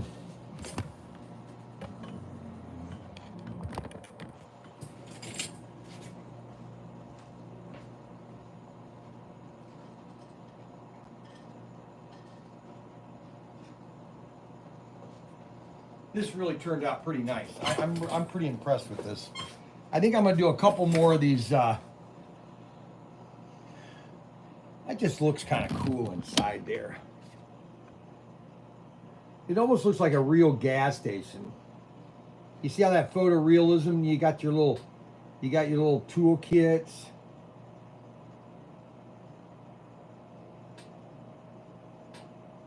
Isn't that cool? So we should sell about 5 of those today. No, just kidding. All right, let's see where I'm missing some of the signs. Boy, is it cold. Got my wood pellet burner going. It's got a nice flame coming out of it now. If you don't have a wood pellet stove and you got a nice house and you want a cheap fillet, if you got a nice house, let's say about 2,000 square feet, and you want to efficiently heat it during the winter, wood pellet stove, $3.20 a day to heat it. Probably less than that too. You get a good thing is all cleaned up. Trying to see where all these other signs go, but I don't see any other signs to put on. All I have are these extra. I have 4 extra tool kits. I have a couple extra toolboxes. I think I'll put some of these together. And I got more of these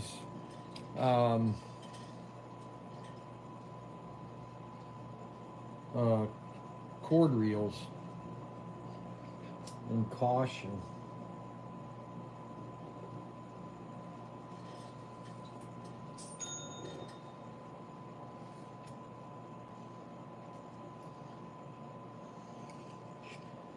Now, if you want to do something nice for your layout, you can buy these photorealism buildings at ProTinkerToys.com.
Put some more of these tool or the workbenches to not.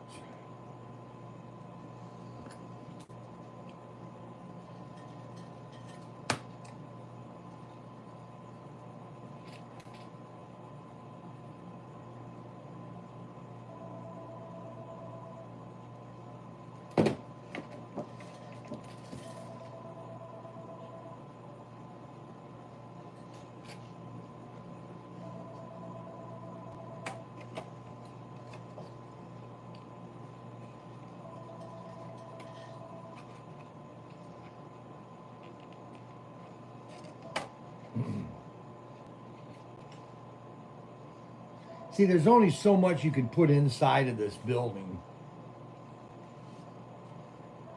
because you're really not looking inside of it. I think I'm done. I always keep all these extra parts. We got some flags we're going to put up here. There's somebody trying to call me.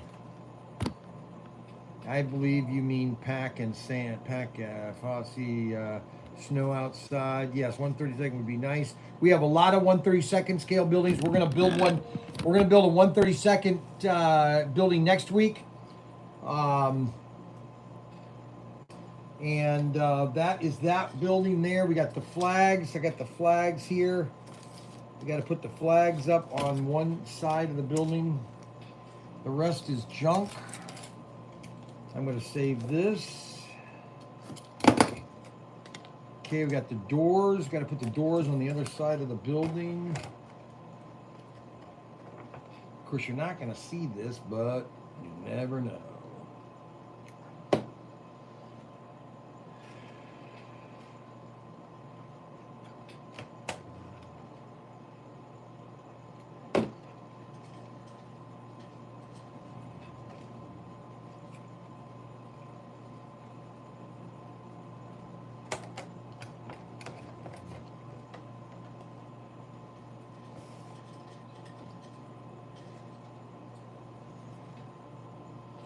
Okay, now it's cleanup time. And man, I make a mess here.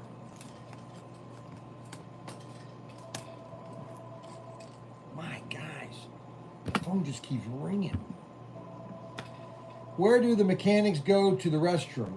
They're in the corner there. Well, this is just an inspection station. See, there would be another building next to this. Around the corner, that's right. Where do the mechanics go? And Tim and I, we just go out outside the building here every night. I wonder if Gugon has gone to endorse BS. Let's see. I believe you mean pack sand. Fauci can go pound sand. Show us outside. Oh, outside? Yeah, I can do that. I think I got enough battery for that.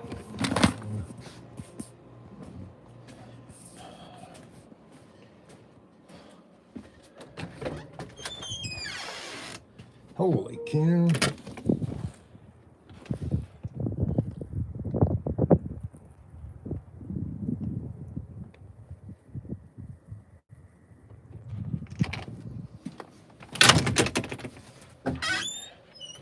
It's cold. I'm not going to stand out there all day long. I'm not crazy. I might be stupid, but I'm not crazy. All right, let's clean up this mess because I want to do something, because I want to show people how easy it is to use this Grex airbrush machine. I'm just going to do that right now. Okay, so there was a guy that came in my store. He saw one of my commercials on Spanguli. And we've been advertising on Spanguli. And Spanguli is kind of like the modern Goulardi or the modern Houlihan and Big Chuck. And so I wanted to show him. Oh my gosh! That phone's not stopping today. I wanted to show. I told him that I might be doing a video on airbrushing. Now, this is the Grex Airbrush Gun, okay? And it has a valve here that you can adjust how much air is coming out, okay? Okay, so for example, if I tighten this all the way in, oh my, what the heck?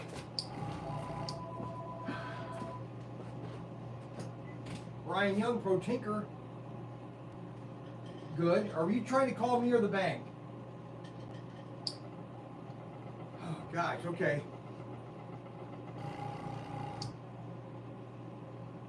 Okay. Yeah, but I'm not in the, today is Thursday and I'm out in the shed. Are you trying to get a hold of Ryan?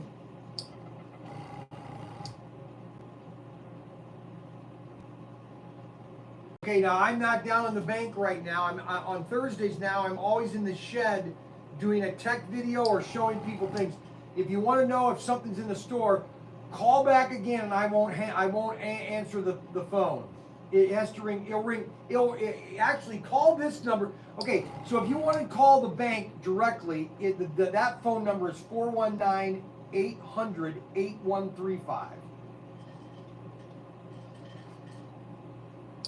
All right, that's fine. It's going to ring 4 times, and then it will ring down at the bank. Okay. All right. Bye. Oh my gosh, I can't believe how many calls are going into. Okay, so the Grex airbrush machine,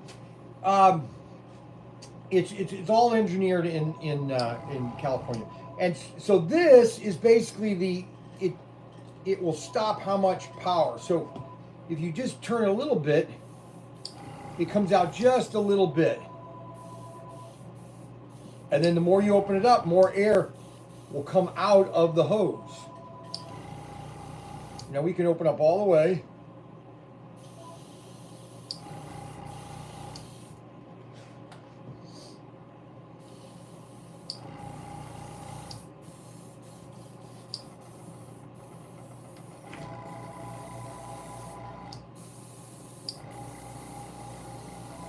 Now it's a lot of air.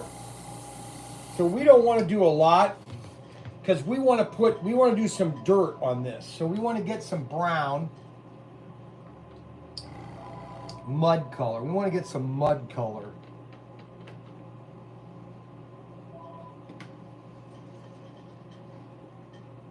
Mud brown. Here's some mud brown.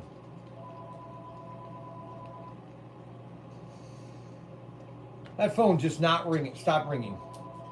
Unbelievable. Now, I like to use Vallejo airbrush paints. They're very easy to clean. And we sell these at the store. They're Vallejo. Oh, come on! Answer the phone! These are Vallejo air paints. I know that phone is driving me crazy.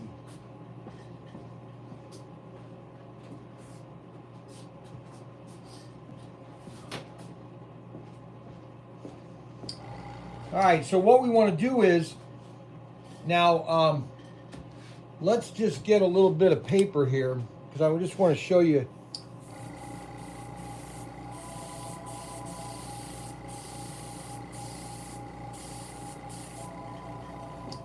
Hold on a second. This has got to stop.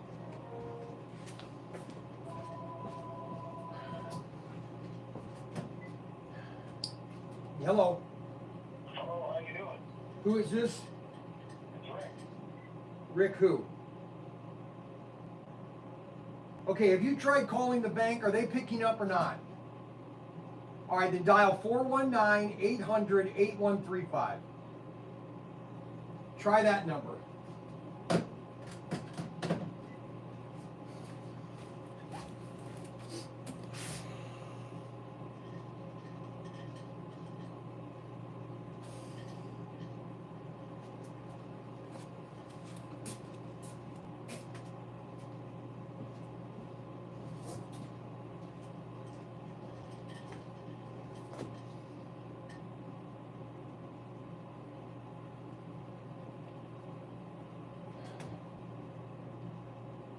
Are you picking up the phone when it rings down there? Because it seems like it's ringing nonstop here. I'm going to try calling that 800 number.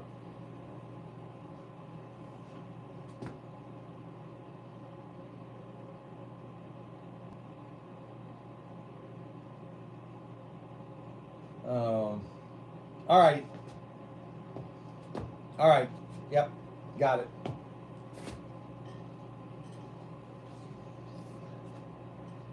Yes.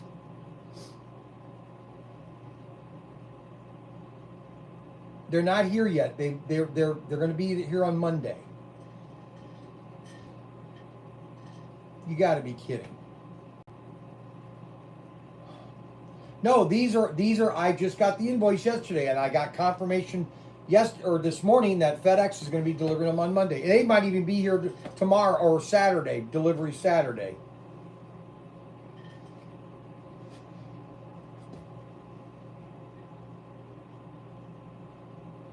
Okay, so we're not getting anything today.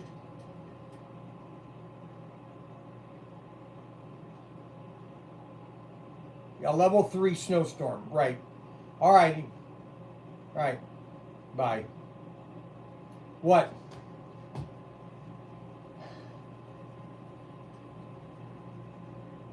Right. Okay. White cars, yeah. I wheels, we're going to be selling I wheels, yeah.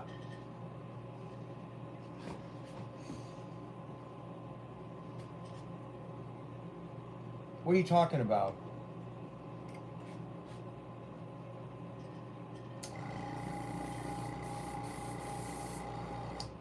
What do you mean Jamaican cars? I have no idea what you're talking about.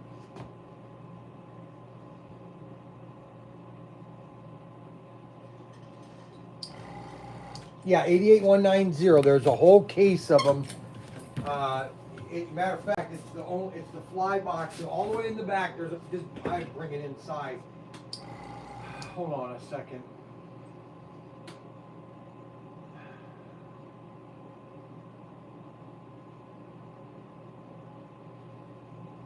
Huh?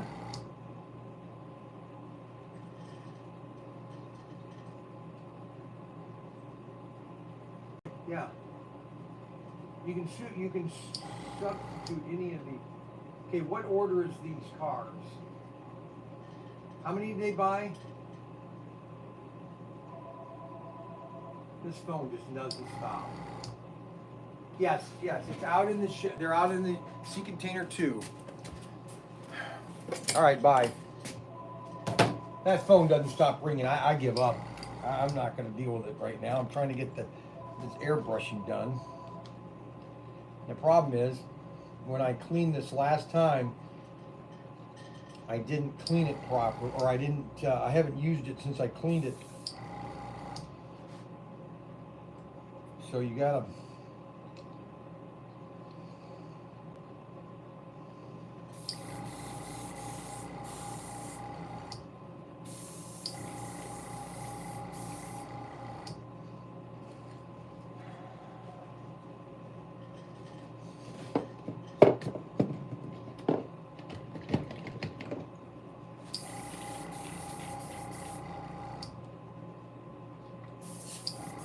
Yeah.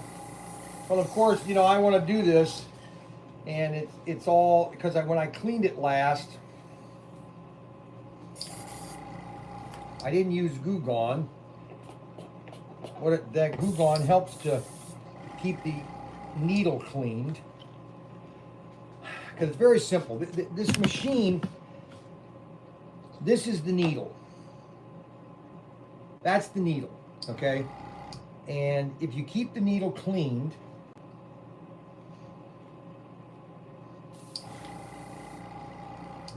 and then you stick the needle back inside, and you turn this, and then what I always do is I always fill it with a little bit of water. Let me get some water here.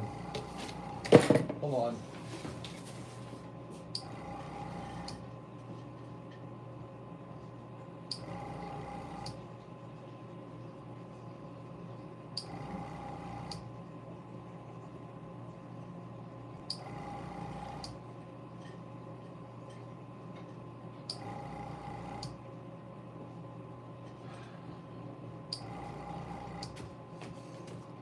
Okay, then normally what I do is I fill up the hopper.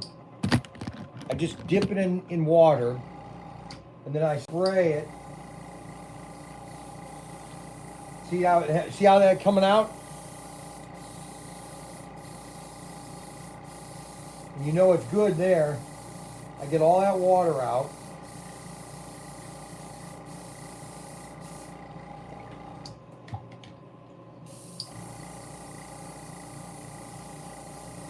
And this is the fastest way to get one color out and another color in. And I usually fill this hopper with water and let it completely spray out. And then I normally will do a little bit of Goo Gone at the end of the day because it keeps it lubricated at night.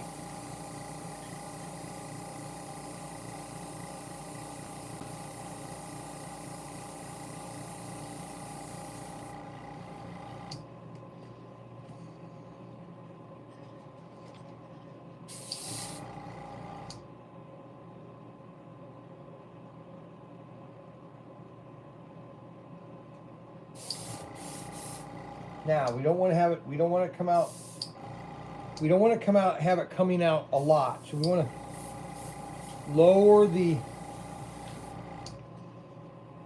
just a little bit of paint. And we want to just get some mud. I can't ever do this camera right. I'm always the wrong direction because I'm left-handed. See, if I was right-handed, I'd be doing like this. The problem is they don't have things for left-handed people. That's the problem. And so I'm left-handed, and I'm trying to film it in a right-handed person's world. See that, how it just came out?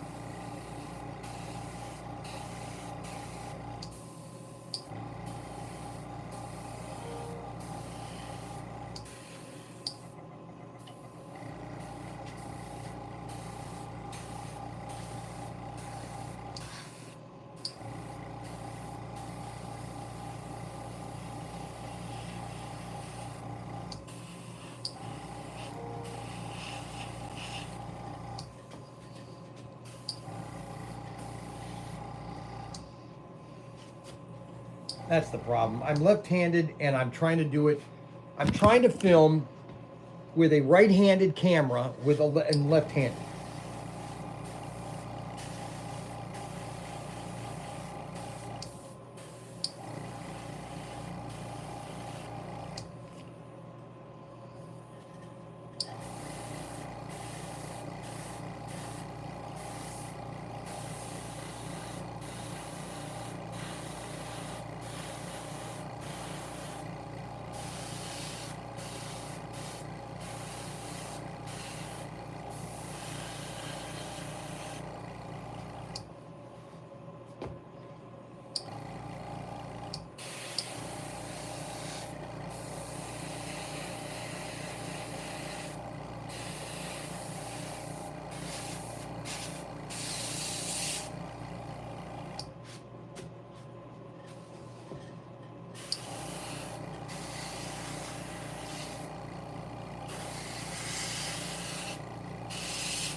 Goo Gone Brown, that's right.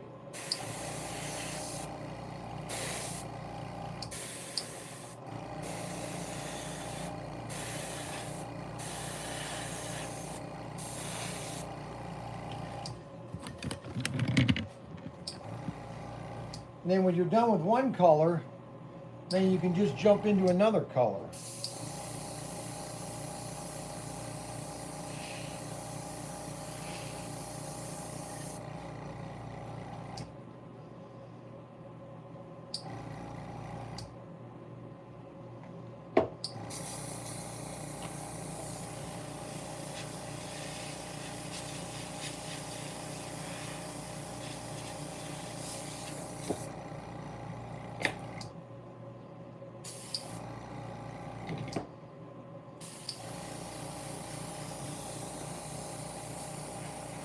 Well, it's a level 3 snow alert. Level 3, there's a level 3.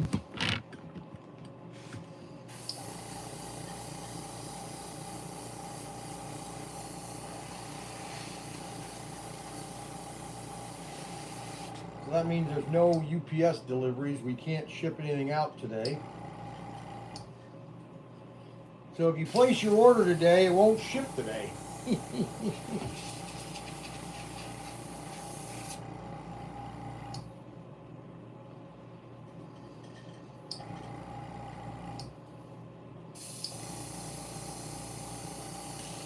Now, okay, so here's the, I'm going to show you all the components to the Grex airbrush machine. And these are the main tools you need. This one comes with it. These are your metal pipe cleaners. And your little spanner wrench. So here is the components to the Grex brush in a nutshell. You have your, this is the end piece. I don't know the terminology, but anyways, you unscrew this, which is your needle. Okay, you want to keep your needle clean. And then this is your spray nozzle flare. Then this is the cap. You unscrew this. And then you take this and you unscrew this piece.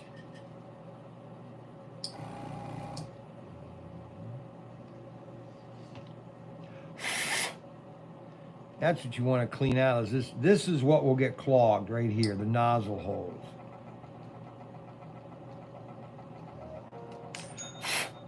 And you can get the smallest one of these inside of that hose, nozzle hose. I wet this and get a little bit of water in there, and I want to clean that out. Because the acrylic paints has like, it kind of has like a film when it dries, and it will get it'll clog your nozzle hose. See, like right here, I can feel that. But you don't want to use a you want to use a piece, something really thin, but you need it. You can almost feel it stuck in there. See, there's some of it right there.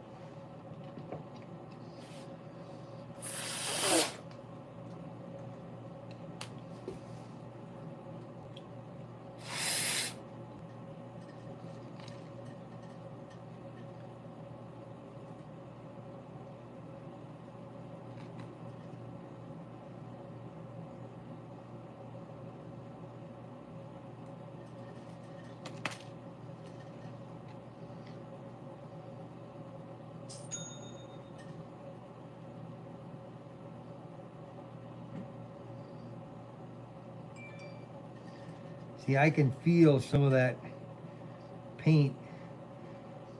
It's clogged up right here. There we go.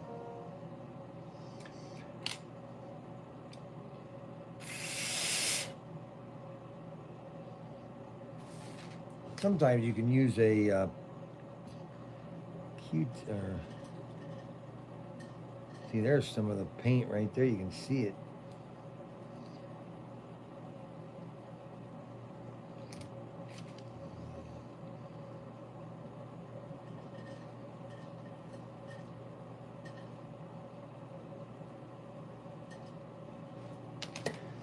And then when you get that clean, you just stick it back in here. Tighten that up. Not too tight, just a little tight. Then put on your cover, your spray thing, then stick in your, well, sometimes I do this too. Okay, so this is your hopper. Then I take some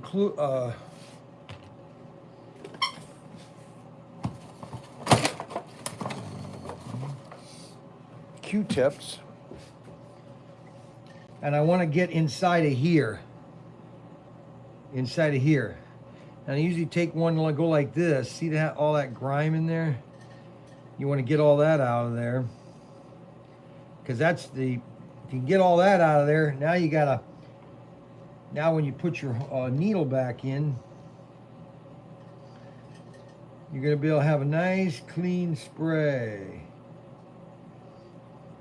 It should come out. There we go. Comes all the way out. Tighten that off here. Right there. You want to tighten that right there. Put this back on.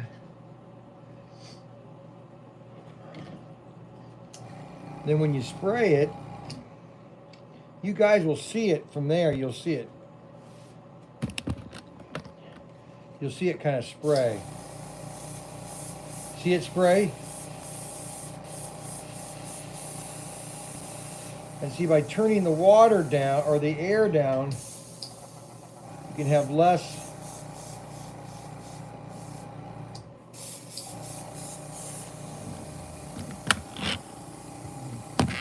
And that's the Grex Airbrush machine.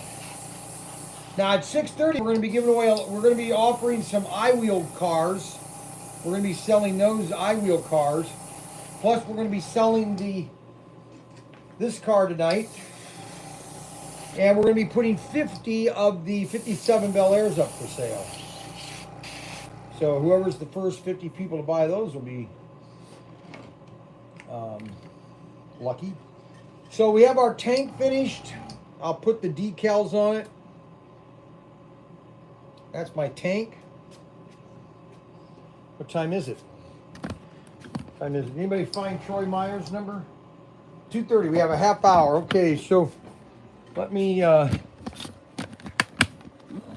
might have died, I don't know.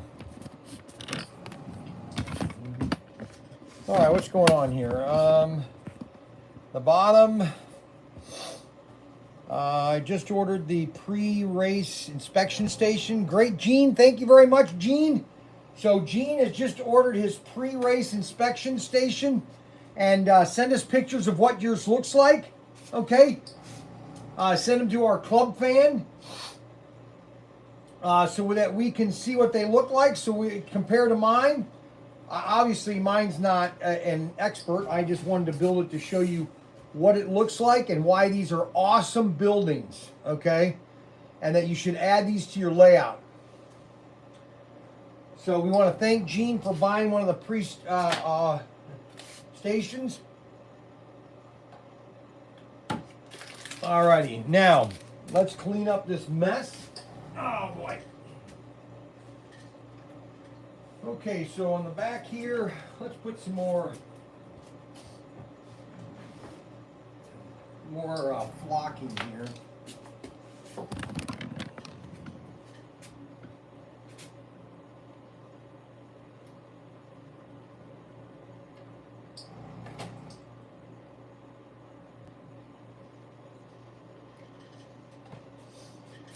Yeah, we got some nice little flock on the back there.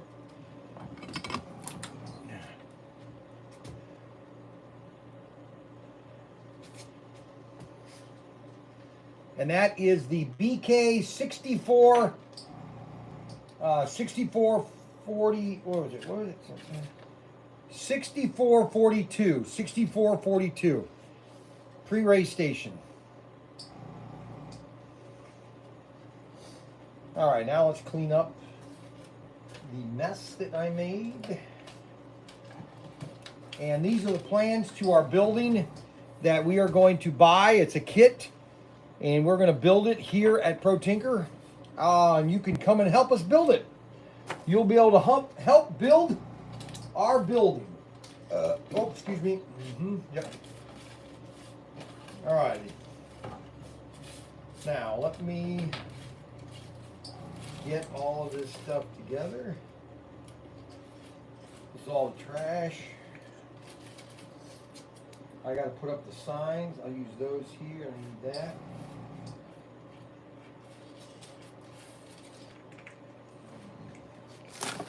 Let's get the trash. Vacuum cleaner. Ouch.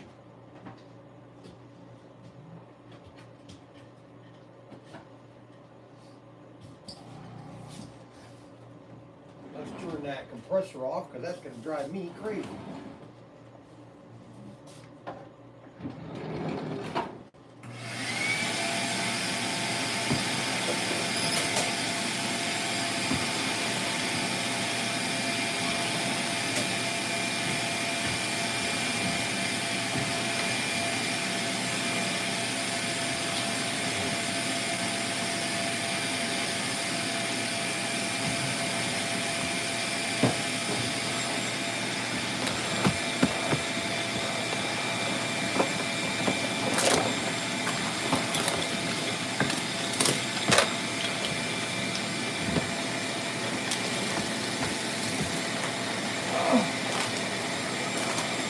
Well,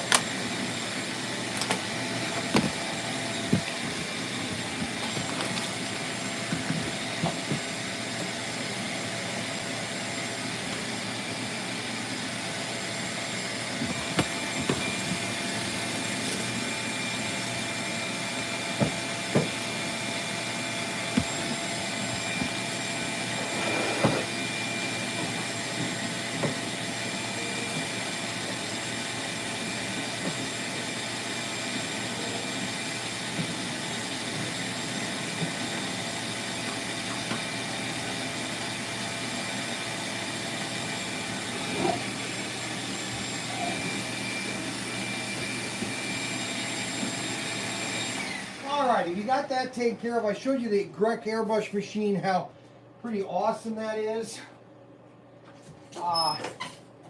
If there's one thing that you want to buy that is an investment, and that is an airbrush machine. I sell only one airbrush, and that's Grex. That's the only airbrush you need, is one airbrush. And if you keep it cleaned, it comes with a compressor, everything. All right. It comes with the compressor right here. It comes with your nice nozzle. Everything you need to be a great airbrusher is right here on your trigger style. Okay? It comes with the hose. It comes with the regulator here because you need this because it can pop right off. See that? Quick disconnect. I mean, everything about this Grex airbrush machine, it's the best.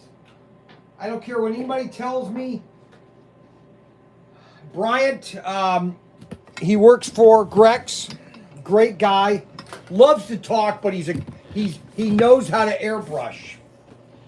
And Raymond is the son of the father. He's the son of the dad who owns the Grex. He started it about 50 years ago. They're Taiwanese, or Taiwan, and they make a lot of Grex professional equipment too. So today's episode was sponsored by the Happy Pill. Don't forget, if you want a great candy bar at a great price that is not cheap candy, you want to get the Happy Pill by Brian. Brian's Happy Pill. Instructions: if you're in a bad mood, cranky, or angry, open, and I need to start doing this more often, is when I get upset, just go get a candy bar and then stick it in my mouth when my son is talking to me. and go like this. This is what I need to do. Okay, so let's see here. What else do we need to do? Okay, so we have all this here. This is all the extra parts that I haven't really put on there yet. Okay, this is really cool. I like this building. Let's see here. How are we doing on?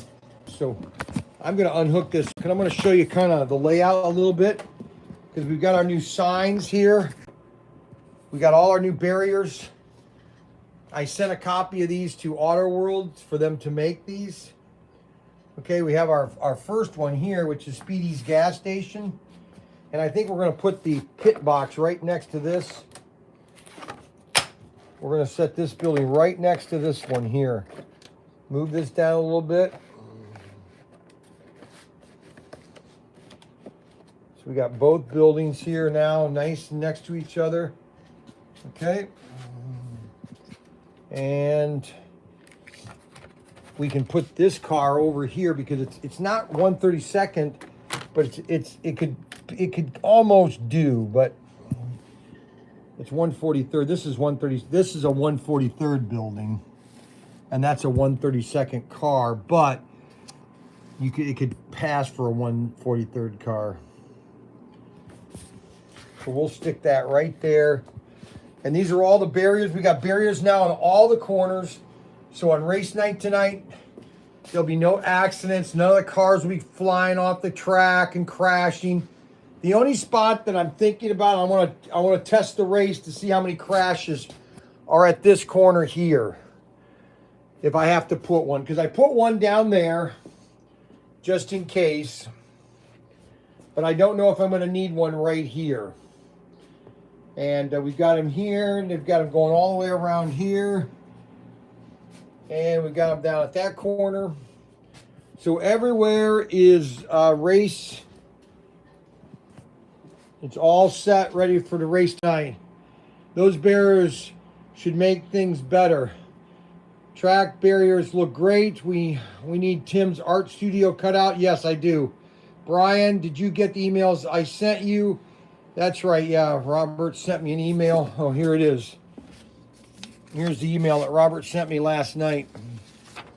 Got it right here. Okay, so let me read this real quick so that Robert understands that I do care about him. All right, so hey guys, greeting guys. So I finally got around to seeing the start of yesterday's live stream. I was very touching moment when you played the Canadian national anthem at the start of the live stream. Thank you for your comments and your support for those who are trying to make a difference here in Canada. Hopefully the movement will spread across the U.S. and the rest of the world and help people realize that we've had so much in common and then just breathing and farting. Something has to be done to lift us out of this depressive state of affairs. In the democracies of the world, has become obviously that we cannot count on our elected officials to act in our best interests. Isn't that ironic that our democracies are actually the worst? Written below is a rather lengthy comment on the left that I left on the website yesterday regarding the truckers' protest in Ottawa. Prime Minister Trudeau has affirmed his position that he will not engage in the current truck protest on the grounds of unacceptable behavior. Any incident which he found to be unacceptable behavior is his mind cause enough to dismiss the entire issue entirely. Bringing a protest to Canada is unacceptable behavior. And so far, Fearless Leaders has chosen to pack up and make himself unavailable. Actually, he is conveniently self-isolating to protect fellow Canadians from the dreaded COVID virus. Of course, he will defend our right to protest, but he will not participate in our right to protest against the government's policy. It's so funny. Well, that's convenient, isn't it? As one who has chosen to offer 2 cents worth to the rest of the world, I find it hypocritical that he does not have the wherewithal to deal with his fellow Canadians and their concerns. He has spoken like a true politician. Boy, isn't that true? All of them have. I hope he is not under the impression that he has addressed the matter sufficiently, or that his protest is about to melt away in the near future. Man up, Justin. There has been some speculation that Elon Musk donated $49,000 to the GoFundMe for the Truckers Canadian in Canada. It is great to see he supports the cause, whether the donation reports is BS or not. As far as I know, Elon has either confirmed or denied anything. Apparently, GoFundMe apparently the GoFundMe has been started for Mr. Trudeau also. A goal of this is to raise funds to purchase Mr. Trudeau a set of balls. Brian, my phone number is blah, blah, blah. If you should happen to feel like chatting, plans have been put in place to acquire and to send you some new pictures of the Wall of Fame shame later today. Yeah, because he was supposed to send me a picture of his. All I have of Robert Fish is his face. Is his face. Oh gosh, come on, Brian. All I have is Robert Fish's face from his nose down. Okay, so everything is unplugged here. Okay, now hold on a second. Got to plug this in here. I think he might have sent me his picture. Let me just check here. Okay, let's see what somebody has sent. Okay, so Robert Fish, independent, wait a minute. Ron Fisher, oh, that's Ron Fisher. No, I don't see, he hasn't sent me his picture yet.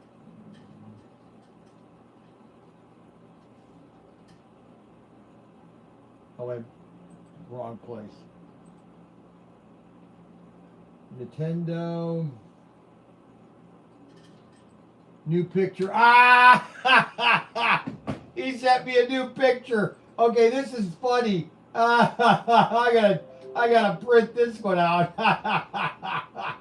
Oh my gosh. Okay, let's see here. How do I save this? All right, Brian, save this.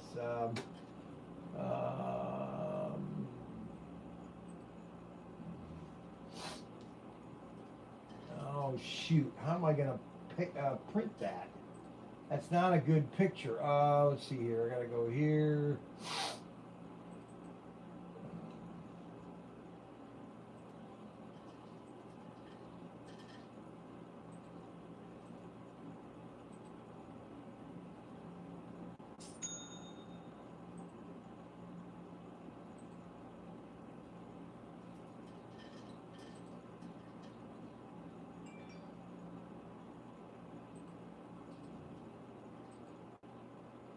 Okay, so I'm sending a picture of Robert Fish.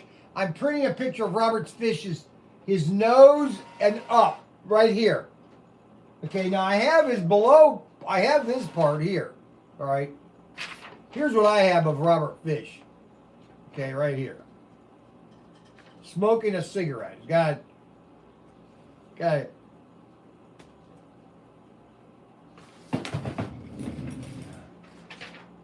Okay, that's a terrible picture, Brian. Heck.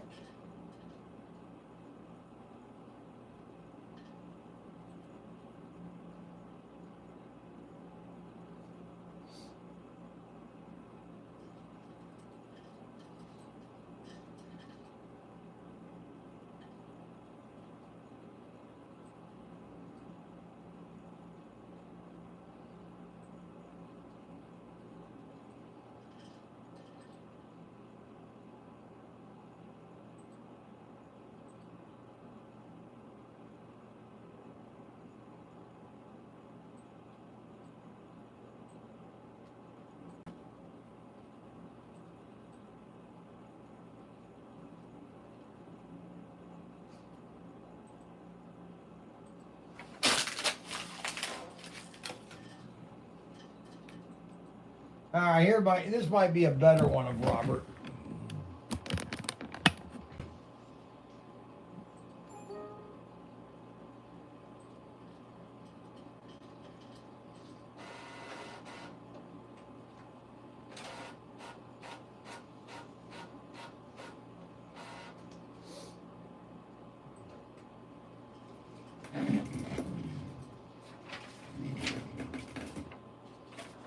Can't even see it. Terrible copy. That's the best copy I got. That's Robert Fish's upper face. Unbelievable. Oh my gosh. Let's see here.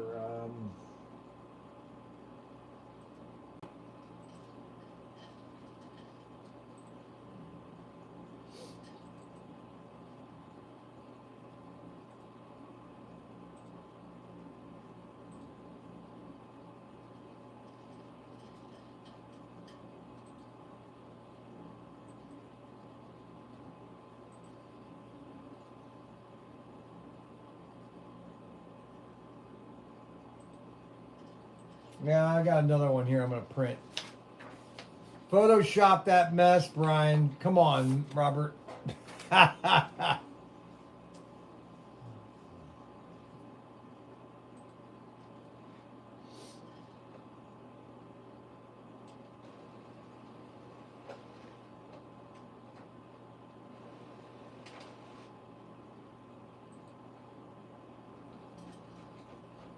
Yes, Chuck.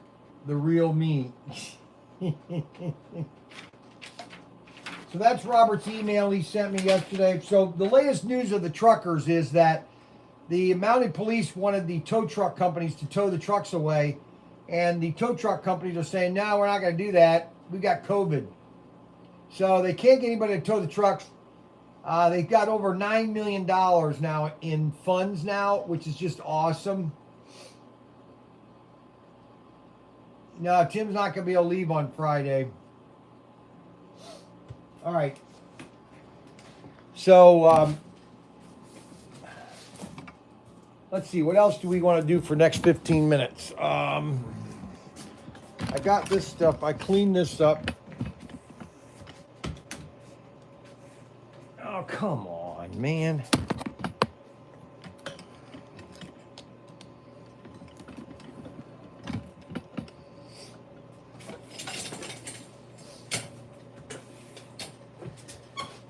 All right, let's try one of these caramel candy bars.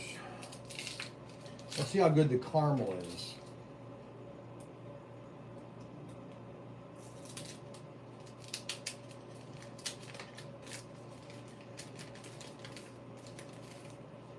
Wow, they're in big chunks.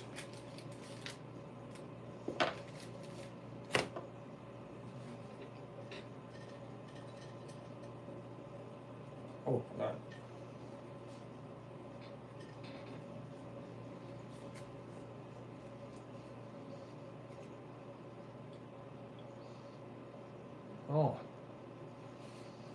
Oh my God. That is too good.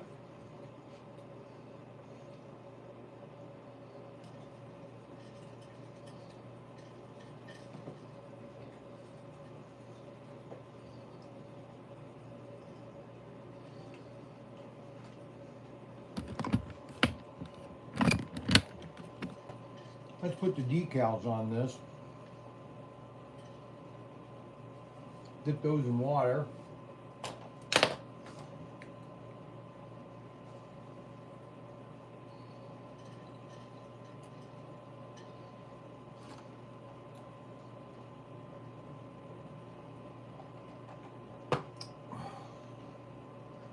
Decals only take a couple minutes.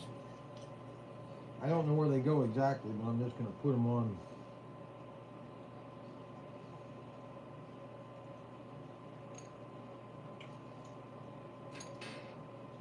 I like to put them on with a brush.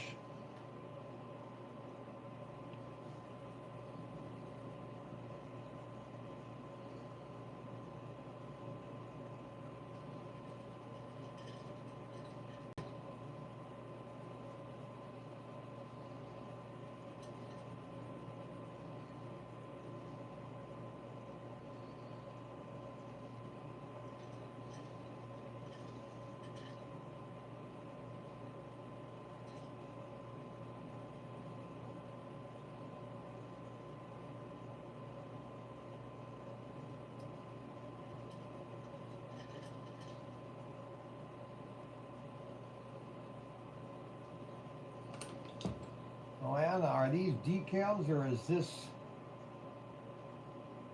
a sticky?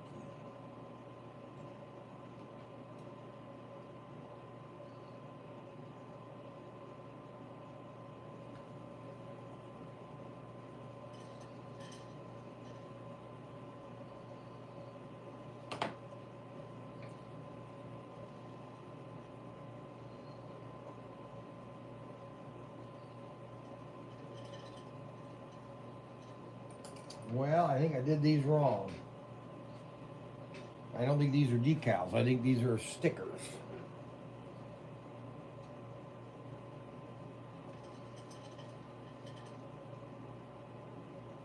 Oh, wait a minute, there it is.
Here's some of these. If they're not in, if you just make a quick item just so they be able to buy them if I don't have it What are in. you talking about? These are those specials. This one I do have entered.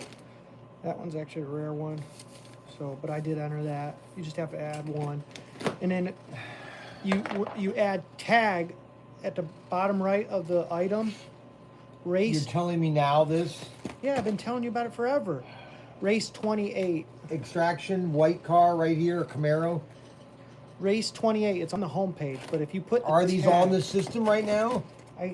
These ones I don't think are. So you just take a picture of them and create a new item. You got to be kidding. I have to do all that? Well, it gets them amped up, and they go search for them, and then just add race 28 in the tag so that it's all on one page. You know, leaving that door open, not helping. No. And then there's did you address Adam sent an email? Did you address this situation? I didn't know if you knew anything about it. Situation?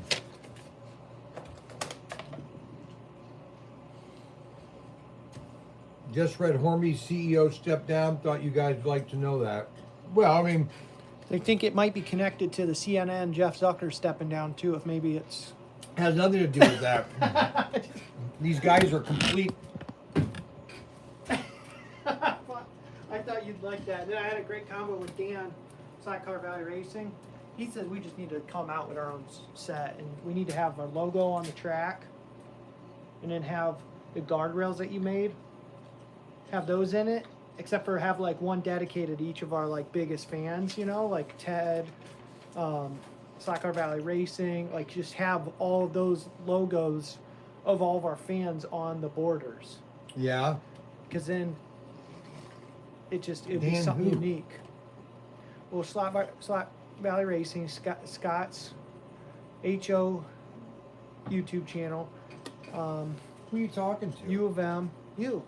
No, I don't understand what you're talking about. It's all right. All right, guys. You can stay late though, because you're building for the. I mean, unless you. I'm not going to stay on until I'm not staying live until 6:30. I'm going to take a break. I told them there are 3 live streams today. This is how we're doing it. If you don't like it, I just won't do it. Okay. When's the second one? When's the pre? It's at 6:30. The next one is 6:30 to 7, which is the pre-show to the race. Okay. All right. Well, I mean, the fact of the matter is that's the way it's going to be now. I have to go out and I have to plow again. Okay, so yeah, so the CEO, Cornby's CEO, steps down. Well, I can tell you exactly why he steps down. Okay, see, you know, a lot of this is not rocket scientist or rocket science. It's basically economics. Okay, the fact of the matter is Hornby wants to take a chunk of U.S. sales also, and therefore that's why U.S. prices are so literally out of the mind of a human being. Okay, and Hornby is literally killing their own market. Plus, anybody that has a product that he does not have, see, they never want to have enough inventory. They only want to have enough inventory to cover, see, you need to be in a state where you don't have to worry about inventory. Number one. You should have enough inventory, not for 6 months, but for a year. An entire year's worth of inventory should be in your warehouse at all times, especially if it's track or anything that's key to your layout. For example, you should have all your track packs in stock. Everything that's track should be never out of stock. I'm going to repeat myself. Never out of stock. Now, if somebody wants to get this to Hornby and if they want to hire somebody that could turn around. Now, I'm not necessarily the greatest manager, but I have a lot of ideas, and then I would hire people to help implement my ideas. Because I could turn around Hornby within minutes. Same thing with SCX.